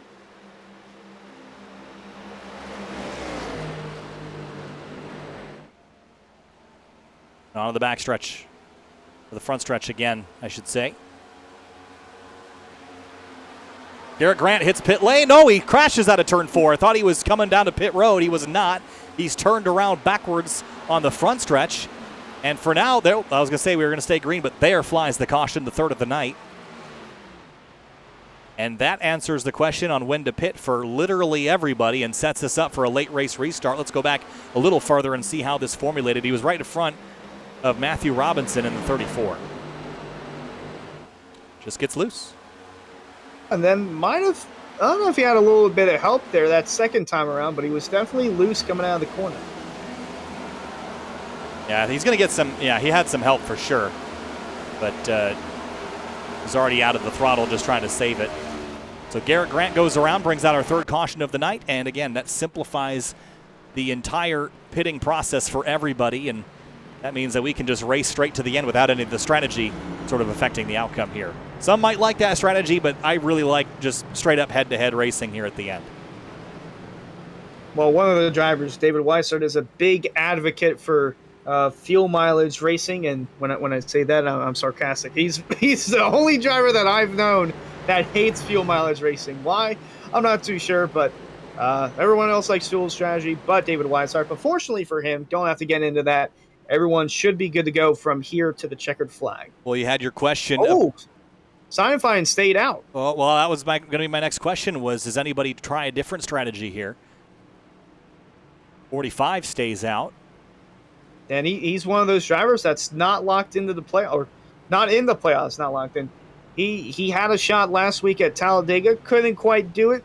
Now he's just going for wins. Any of these drivers that have not made it to the playoffs for Season 2 are just going after it for the checkered flag.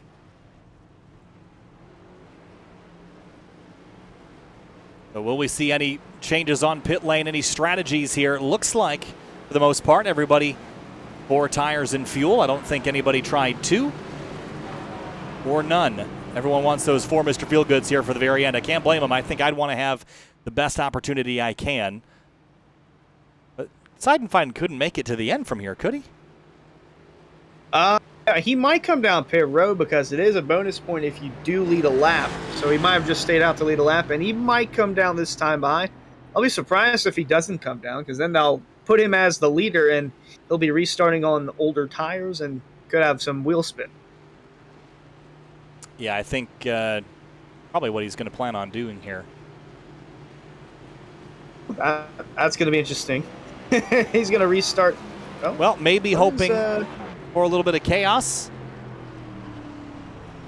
Not really sure what he's doing. Huh.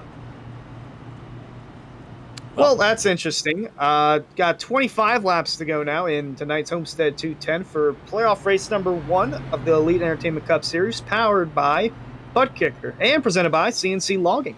We would like to thank CNC Logging for their support of the CNC Logging Truck Series this season in area. Located in Boiling Springs, South Carolina, CNC Logging is your place to go for any of your logging needs. Got wood? Big or small, summer or fall, we'll cut your log guaranteed.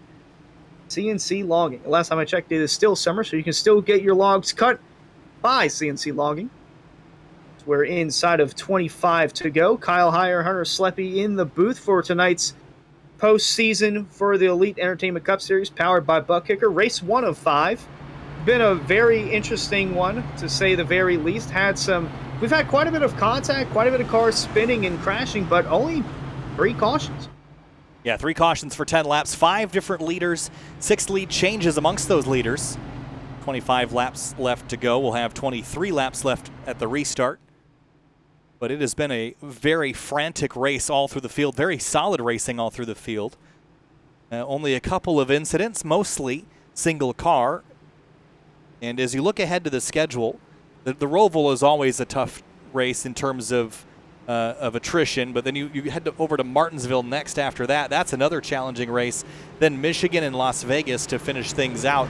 None of those are easy racetracks. Maybe you circle Las Vegas as a place that's kind of a standard as far as NASCAR goes, but Michigan, especially with this next-gen car, there might be some question marks about how this car races. You guys have raced at Auto Club earlier this year, so maybe the 2 miles you guys have down a little bit, but there's a lot of unknowns with a road course, a short track, a large speedway, and an intermediate still on the schedule. Yeah, a lot of good tracks still to go, and all of them are deemed playoff entertaining. I will say, Charlotte Roval, definitely good for it to be a cutoff race. Martinsville, I'm actually surprised that wasn't the cutoff, but it's still an exciting short track, little paperclip there. Michigan, big 2-mile oval. Could be different there from what we ran at Auto Club in terms of pavement. Auto Club hasn't been repaved ever, and Michigan was repaved back in 2012. Then the championship race at Las Vegas. If it's anything like what we saw in real life, it's going to be a thriller to the side of champion. Feel that rolls out of turn number 4, 23 laps to go. Green flag back in the air here in the Area Elite Entertainment Cup Series. Great launch by the 45, but he's on borrowed time here at the front of the field. The 91 got clear racetrack, so does the 28, 3 wide, and bye-bye goes the 45. Here comes the 22 to the inside. DeLeo with a great run here, but he can't stay alongside the 28, at least not for long. Here comes the 3 of Hearts as well. Might try and make it 3 wide. Nope, we got a caution in the back. And a whole bunch of cars sliding and crashing out of control and towards the tail of the field. Thankfully, none of the front runners. Like Adam Capps, James Shanewolf, Brad Slaughter, all to be involved in this. There it is. Starts with the 31 and 88. Both of which have already had incidents tonight. Here it is from high above. The 88, black and red and silver car at the bottom of your screen. Watch the 31. Going to catch the 25 car here. The 31 goes to the outside, jumps on the brakes. The 25 swerves into the 88 and sets off that accident.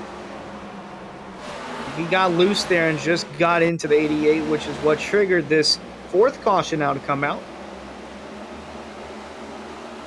There, it just gets loose, clips the 88, caps right into the back of the 25 of Trader. And just like that, we'll re-rack him and stack him once again. On board now with the 55. Here's what he saw.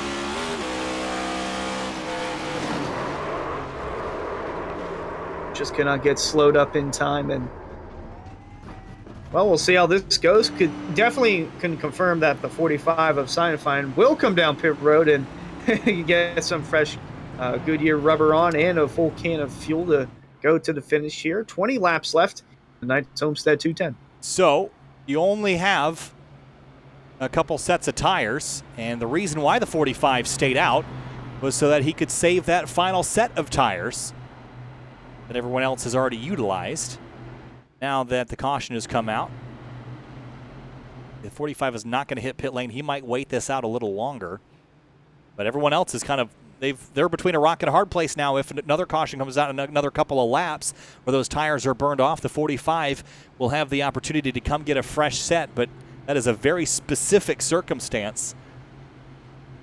If we get a caution in the next 10 or 15 laps where the good tires the rest of the field just won't be applicable. Yeah, these guys only have 3 sets of tires, so majority of these guys are on 2 sets. Some are already on 3, but it looks like Chris might only be on ones. Actually, no, he might be on 2. So most of these guys might be on their last set of tires, and Chris hold on to that last set. Cross start finish line here. Homestead 210, 20 laps to go. Nichols, Johnston. Nichols, again, has led the most laps by far of the rest of the field, 72 laps, so he has clinched that extra point, which is a critical one for leading the most laps.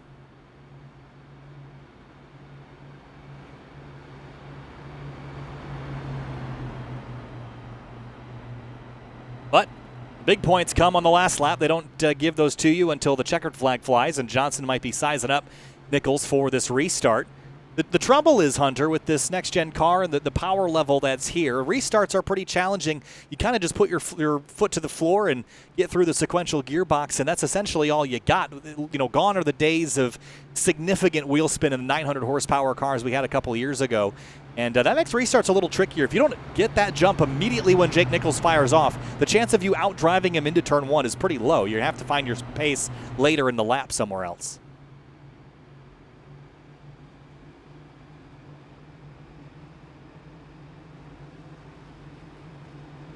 Going back to the early stages in the race, we had a handful of drivers go out relatively early. Forrest Smith, Alan Ballacino, Rafe Slate.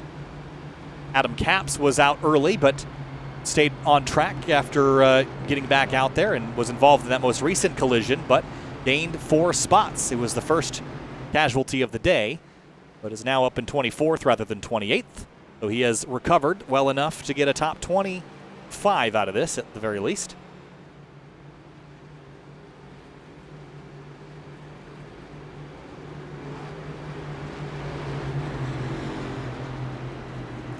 And lights are out atop the pace car, which means we're coming to the restart here, Hunter.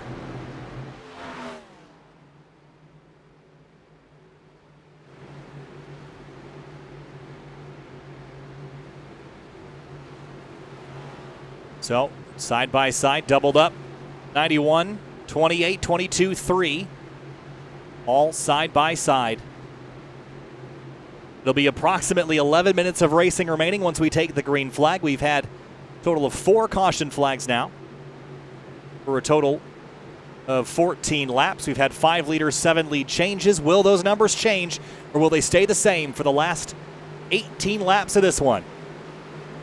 The Area Elite Entertainment Cup Series, the Homestead 210. 18 laps to go from Homestead. Green flag back in the air. Nichols got a good jump. Sorry about that, Kyle. I'm back now. Great jump for the 91 into turn 1. Behind him, a little bit of chaos. The 22, the 7, the 3. Wow. And the 28 didn't get a great restart, but the 2 behind him, the 3 and the 22 are going to battle all the way down the backstretch. Now caution again, trouble in turn 2, and it's Shane Wolf again. That 31 car has had quite a handful, and it still hasn't seemed to get a grasp of that number 31. Yeah, this is going to be probably on his own, I would assume. Yeah, right there, the car just snaps, turns around on him. Ooh, gets hit again. I think that was the 55, who's also seen his fair share of contacts tonight. Well, now we're getting at that point where cautions are breeding cautions rapidly now. Have a look at the 55, this left front area. Bouncing around. It might be some suspension damage on the 55 of caps. You see the whole splitter is bent up here. This suspension is obviously broken, but the rest of the body is relatively okay. Maybe the front bumper's got a little bit of a skew to it there, but for the most part, in one piece. Yeah, early on in the race, he had massive front end damage and spent almost 20 laps down pit road just fixing it. So he's been in quite a few run-ins in this race, but still trying to keep that 55 car rolling. And he will head back down pit lane, see if he can attend to some of that damage. So predictions here, Hunter. We've got, we will have maybe 13 laps left to go once we restart. You got Nichols taking this, or do you think Johnson's got enough to drive by him? It might come from someone like Ryan Hartz or Dom DeLeo in the back. I feel like if someone's going to get a run on Jake Nichols, whether it's top or bottom, that second car in line is going to propel through. But it's tough to say. I mean, the 91 car has been the car to beat all night long. He's been in the back, well, I wouldn't say third or fourth is in the back for anyone, but for him, that's the back.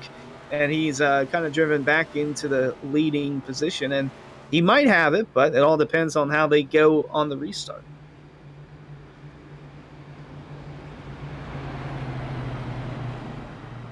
Pole sitter David Weishart up to 8th place, the highest he's been since he led early in the race. Led 13 laps, the opening 13. Then had that spin and crash onto pit lane at the first pit stop window and has been recovering ever since. The damage in that accident wasn't severe, but it set him way back in the track position where he's just now working his way back towards the top 5 after all that.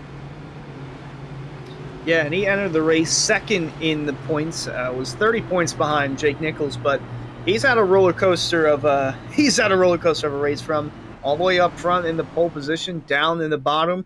Now he's back trying to fight for a top 10, possibly a top 5 here in the closing laps. Yeah, here in the 55 did have a meatball flag, so that damage on the left front was it for the 55 car today. Unfortunately, the 31 is also called it a day with another incident on the record. So we will have 13 laps in this race remaining. Homestead 210. Looking forward to next week. We get to head to a road course, the Charlotte Roval, round 14, round 2 of the playoffs.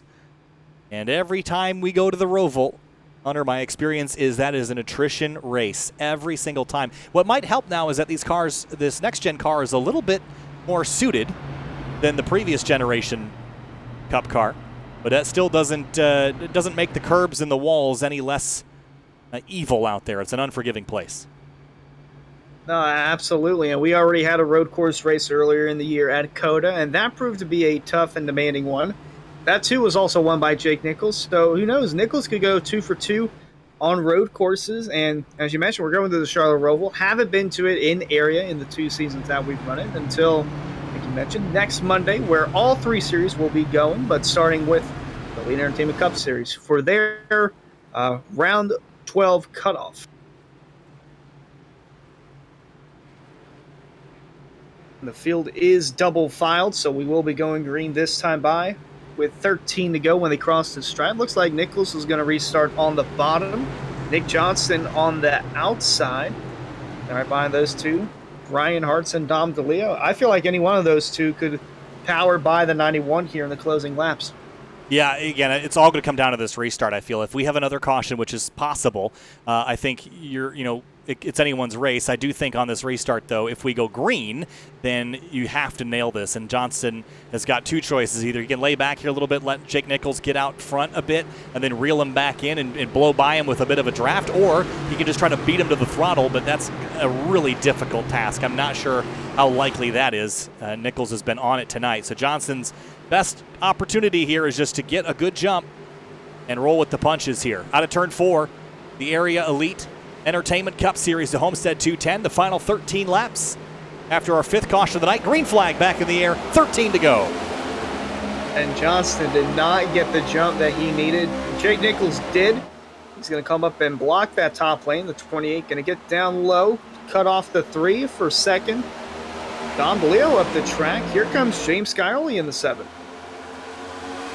Couple of cars jittering around on fresh tires in the backdrop. We make it through turn 2 that time. The 7 way down on the bottom of the racetrack. The 33 is going to have to jump on the brakes to not run in the back of him. Cameron Hearn around the outside trying to eat back the positions he lost in that contact earlier in the race with the 33. Nichols, Johnson, and Hartz, a commanding move from the inside to the outside for the 3 car on turn 4. Yeah, a lot of slicing and dicing here now as we're getting closer to the end of this race. DeLeo trying to stay on the outside and get the run. He's just falling to the back, though. Skyoli going to try and clear him. He will. Here comes Cameron Hearn trying to peek his nose down low for the 6th position going into turn 3. Dives down there. And look at the 23, Garrett Heath to the inside of Weishart. Ooh, cars up the racetrack. The 48 of Paul Irvin is in the wall out of turn 4. Keeps it straight. A couple more drivers skittering and sliding across the racetrack. One of them, Jacob Bell in the 77. And he nearly came down in front of the 88 of Slaughter that would have turned him into the inside wall, but he's kept that car straight. No caution. Up front, Nichols leads by 0.2 of a second. Johnson was a little bit slower last time, by 0.05 slower. He's going to have 10 laps left to go. 10 to go here at Homestead. Cameron Hearn has driven back inside the top 5. He might not be done with 5th. He might go for 4th. Nichols and Robertson almost banging doors in turn 2. Garrett Grant trying to get around the outside, see what he can do. He might clip the wall. No, didn't do it. Might have scraped it a touch, but not enough to matter.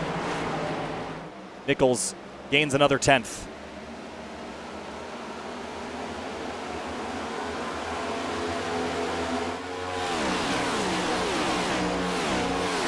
Still calm for the most part, but back around 10th or so, Ed Robertson, Tyler Nichols, Garrett Grant, and Paul Irvin, all 4 fighting for that top 10 spot. Great battles here, and we talked about the cream rising to the top. Look at the top 10.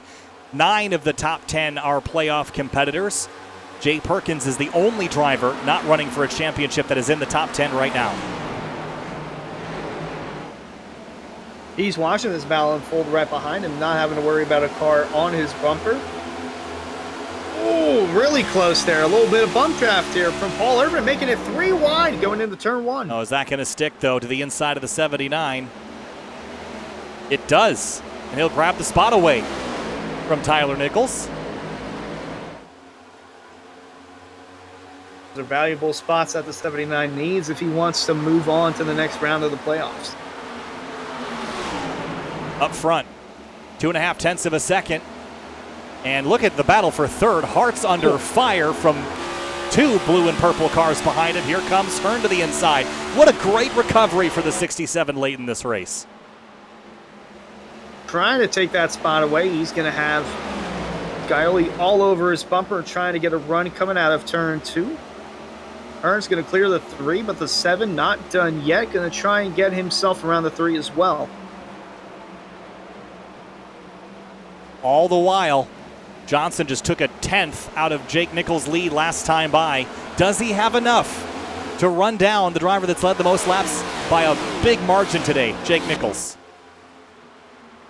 He might, but he might have to make some contact with that bumper if he's going to want to win. Is it too early in the playoffs to make enemies? It definitely is too early. Only race 1 of 5. But it might be what Johnson needs to do to win if he wants to do that. A great run. He is coming. I'll tell you what, Hunter, he is coming for the lead. Jake Nichols has to hold him off for 5 more laps, but can he do it? Johnson is close. He is close, and after what happened at Nashville, I can't see the 28 letting this one go without a fight, and he's doing just that to the 91 of Jake Nichols. Caution, trouble.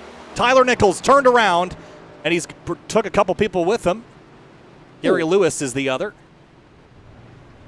5 laps left. Ooh, boy. That's going to put us in a green-white checker scenario. Now, how that goes in area, once we get the green, there's the replay of Tyler Nichols. Yeah, Hold down off on that for just a moment. He just understeered into the 5, then bounced off Gary there, then up into the outside wall. But strange circumstance that led to it here. Car just goes straight. And gets hit by Gary Lewis and back head on to the outside wall. What a hard hit. Yeah, big hit there for the 79. If we're right on board, we'll get some clarity around exactly what happened here.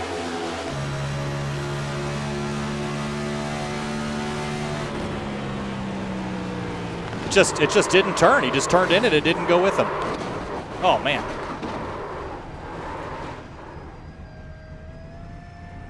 Wow.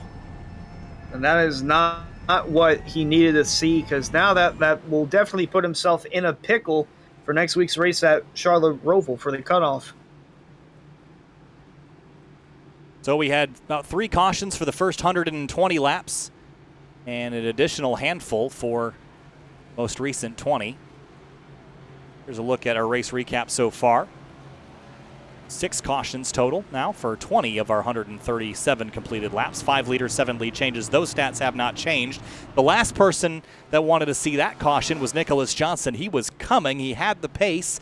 He is not getting the restarts quite right, but he's faster than Jake Nichols. I just don't know if he's going to have enough time left.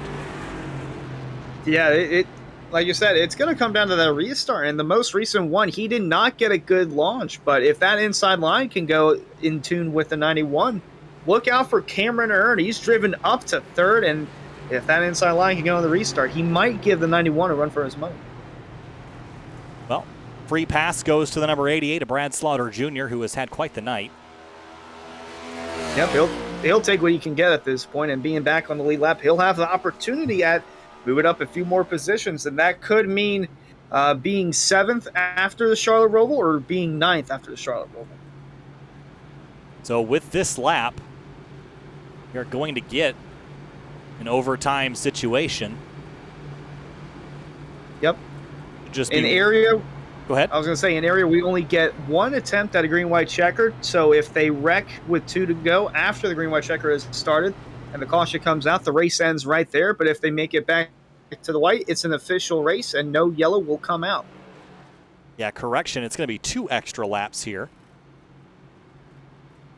So working 3 laps to go, and actually we're going to get 1 more additional, so it'll be 142 laps, the final race distance.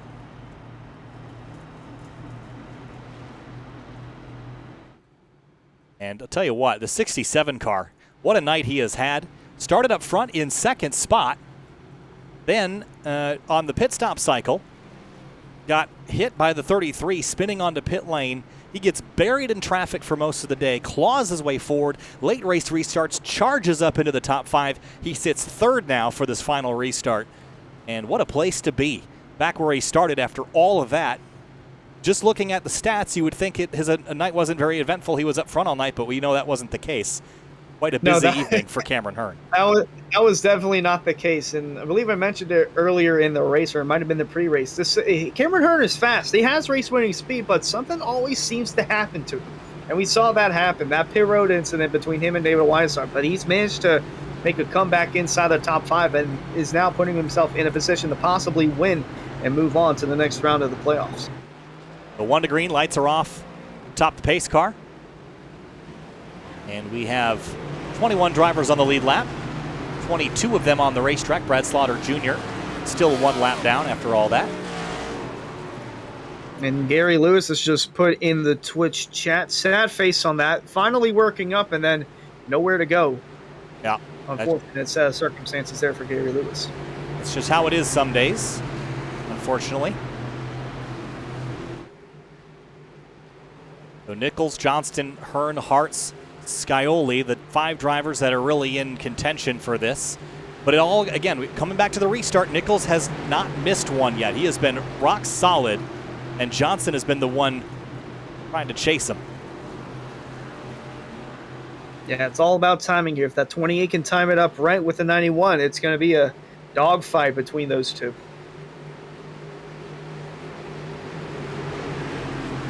All right, well, for this dogfight, open up the gates. Out of turn 4, pace car pulls off. 2 laps to go, 3 miles left in the Area Elite Entertainment Cup Series. The Homestead 210, the final 2 laps, overtime at Homestead.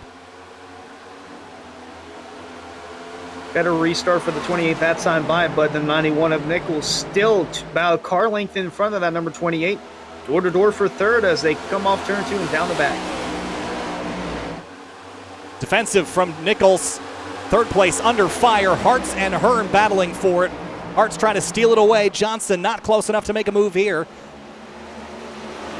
Double wide behind him for top 5 spots. Can they get back to the white before a caution flies? There's the white flag. We will make it into turn 1. The 33 dives to the inside. They're all side by side behind Jake Nichols, and that's the best sight that 91 wants to see. Cameron Hearn trying to get second away from Nick Johnson. He's going to clear him. Scioli in 4th, Ryan Hartz in 5th. Coming through 3 and 4th for the final time, the 91 of Jake Nichols. He had the most wins heading into tonight. He's going to add to that total, make it 6 wins on the year for Jake Nichols. He's going to win here at Homestead and move on in the playoffs. Great battles to the line behind him, but Jake Nichols outlasts the best of the rest. Hearn steals second at the very end by 83 thousandths. How about 9 thousandths between 4th and 5th? 58 thousandths between 8th and 9th. Another 9 thousandths between 12th and 13th. Some great finishes there. But Jake Nichols is your race winner. He outlasts him and gets his 6th win of the season in the Solar Flare Racing Toyota. It was a rock-solid night, and he just put on a show there on the restarts. Without the restarts, Johnson might have been your winner, but Hunter Nichols just nailed every time the green flag dropped. He was gone. Coming into the playoffs, it looked like he was going to be the one to beat, and it seemed like Johnston might have had something for him there at the very end, like you said, but that caution came out, and it did not help the 28. Actually helped the 91. He got the launch that he needed, and the rest was history, just watching everyone battle right behind him, and he wins here at Homestead. And should burn it down here in a moment, the purple and teal Solar Flare Racing 91.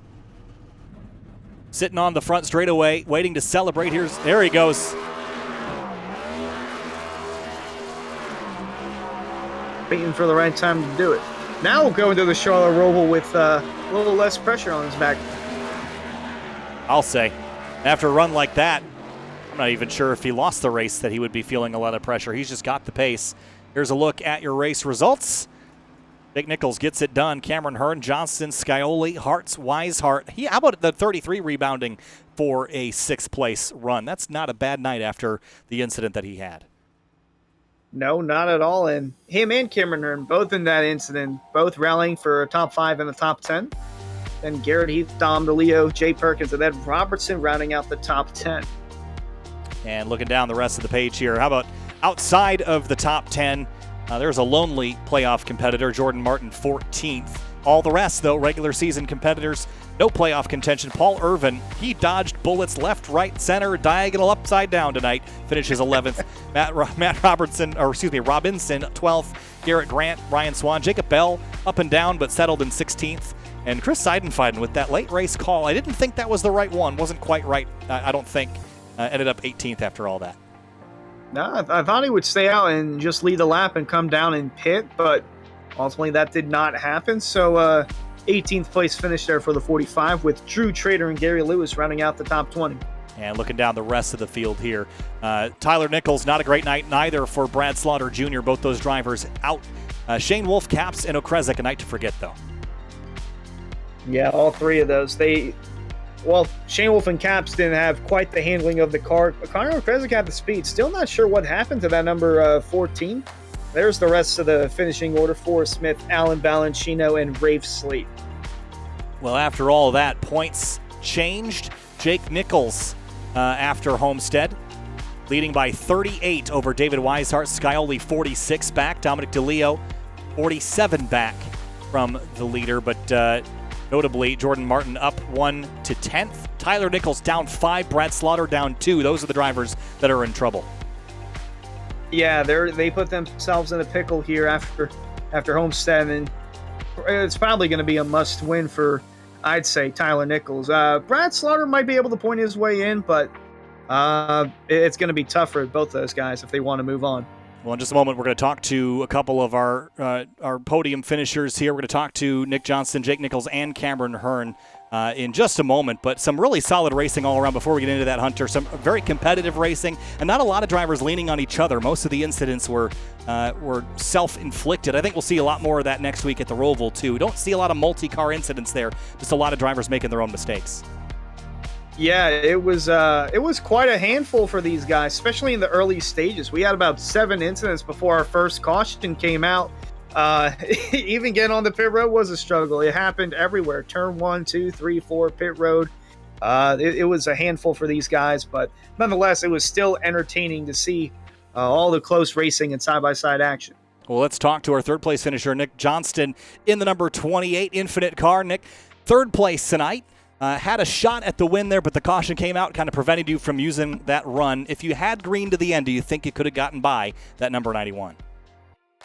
Kyle, Jake had a lot of speed tonight. He was really good on the short run and the long run. I kind of had a little bit on him out of 4 there.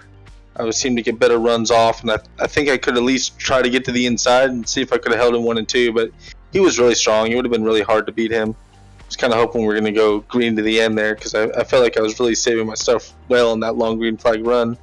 But at the end of the race, it's fun racing like that. Kind of all race, you spend the whole time just saving, and then you have to change your mindset completely. Like, okay, now I got to run qualifying laps for 10 laps. It's a lot of fun to do that, just be able to work your way through the different stages of the race.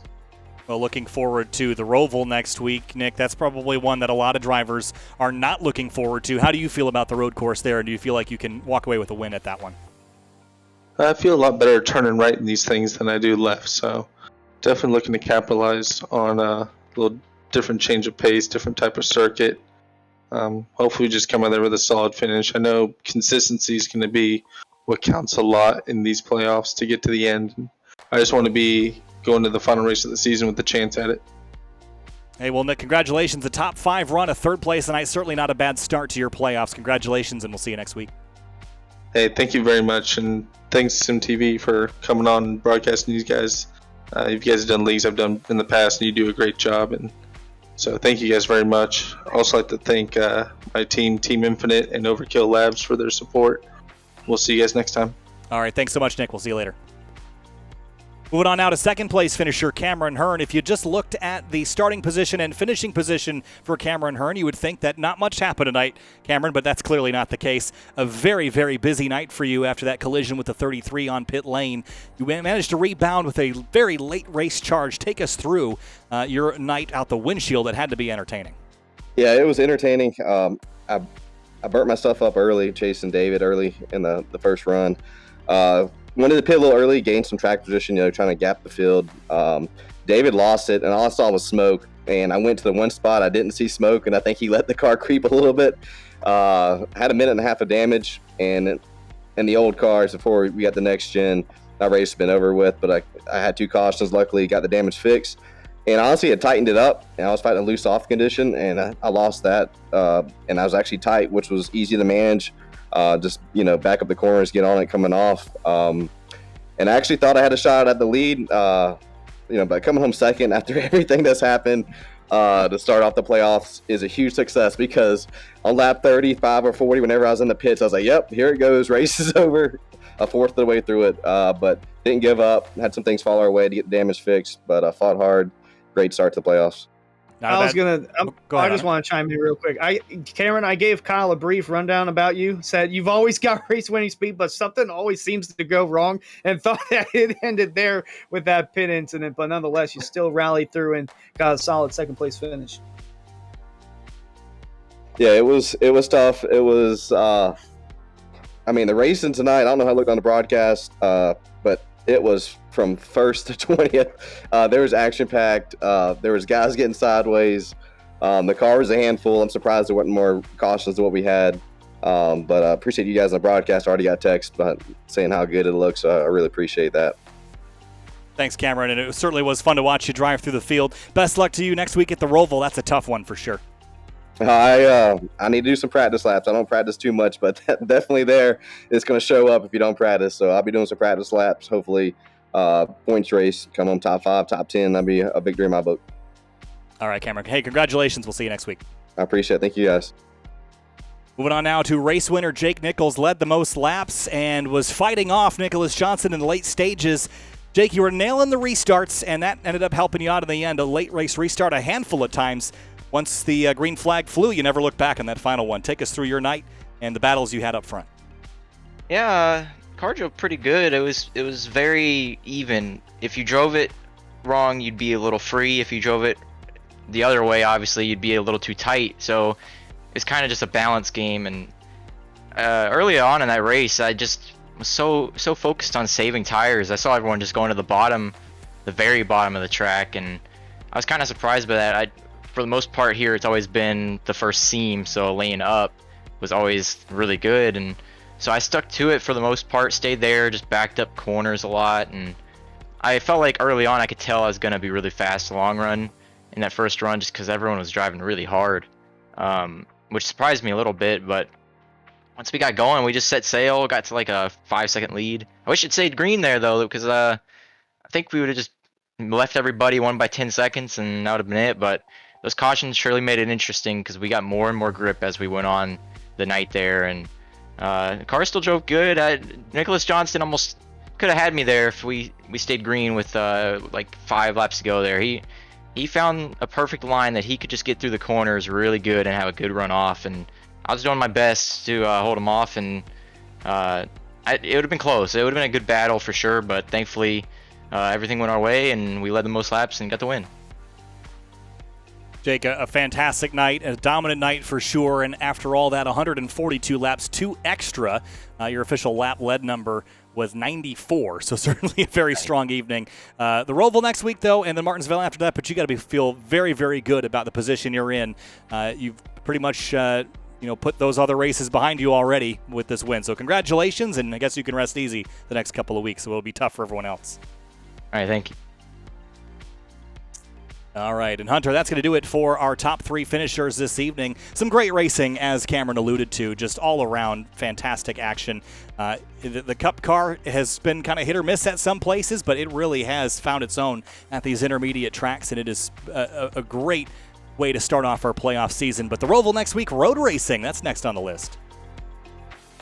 Yeah, that's going to be a really interesting one, because it's like a mixture of both. It's a road course, but it's on an intermediate track, so we'll have to see how that one goes out. And I was going to say, heading into COTA, the favorite amongst the drivers was Nick Johnston, but Jake Nichols gave him a challenge, and who knows, it might happen again where Jake Nichols just gives the 28 a run for his money, but there's still a lot of hungry drivers out there who want to win, regardless of whether they're in the playoffs or not.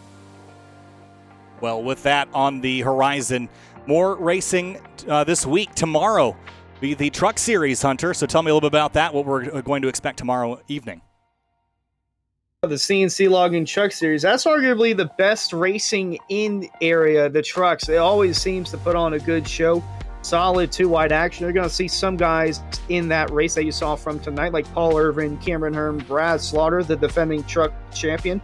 Going to try and reclaim that championship, but really been an entertaining season for that series, and they'll be at it Tuesday night, and then we'll We'll come back Thursday night for the Lodge Box Series, where once again, Cameron Hearn, you'll see him up there, but then you'll notice that the top 10 or so will be full of Elwood Design Esports drivers. They have been the top team in that series and the top driver, Alan Elwood. So that'll be interesting to see in the later weeks, or in the later days for the CNC Long and Truck Series and the Lodge Box Series.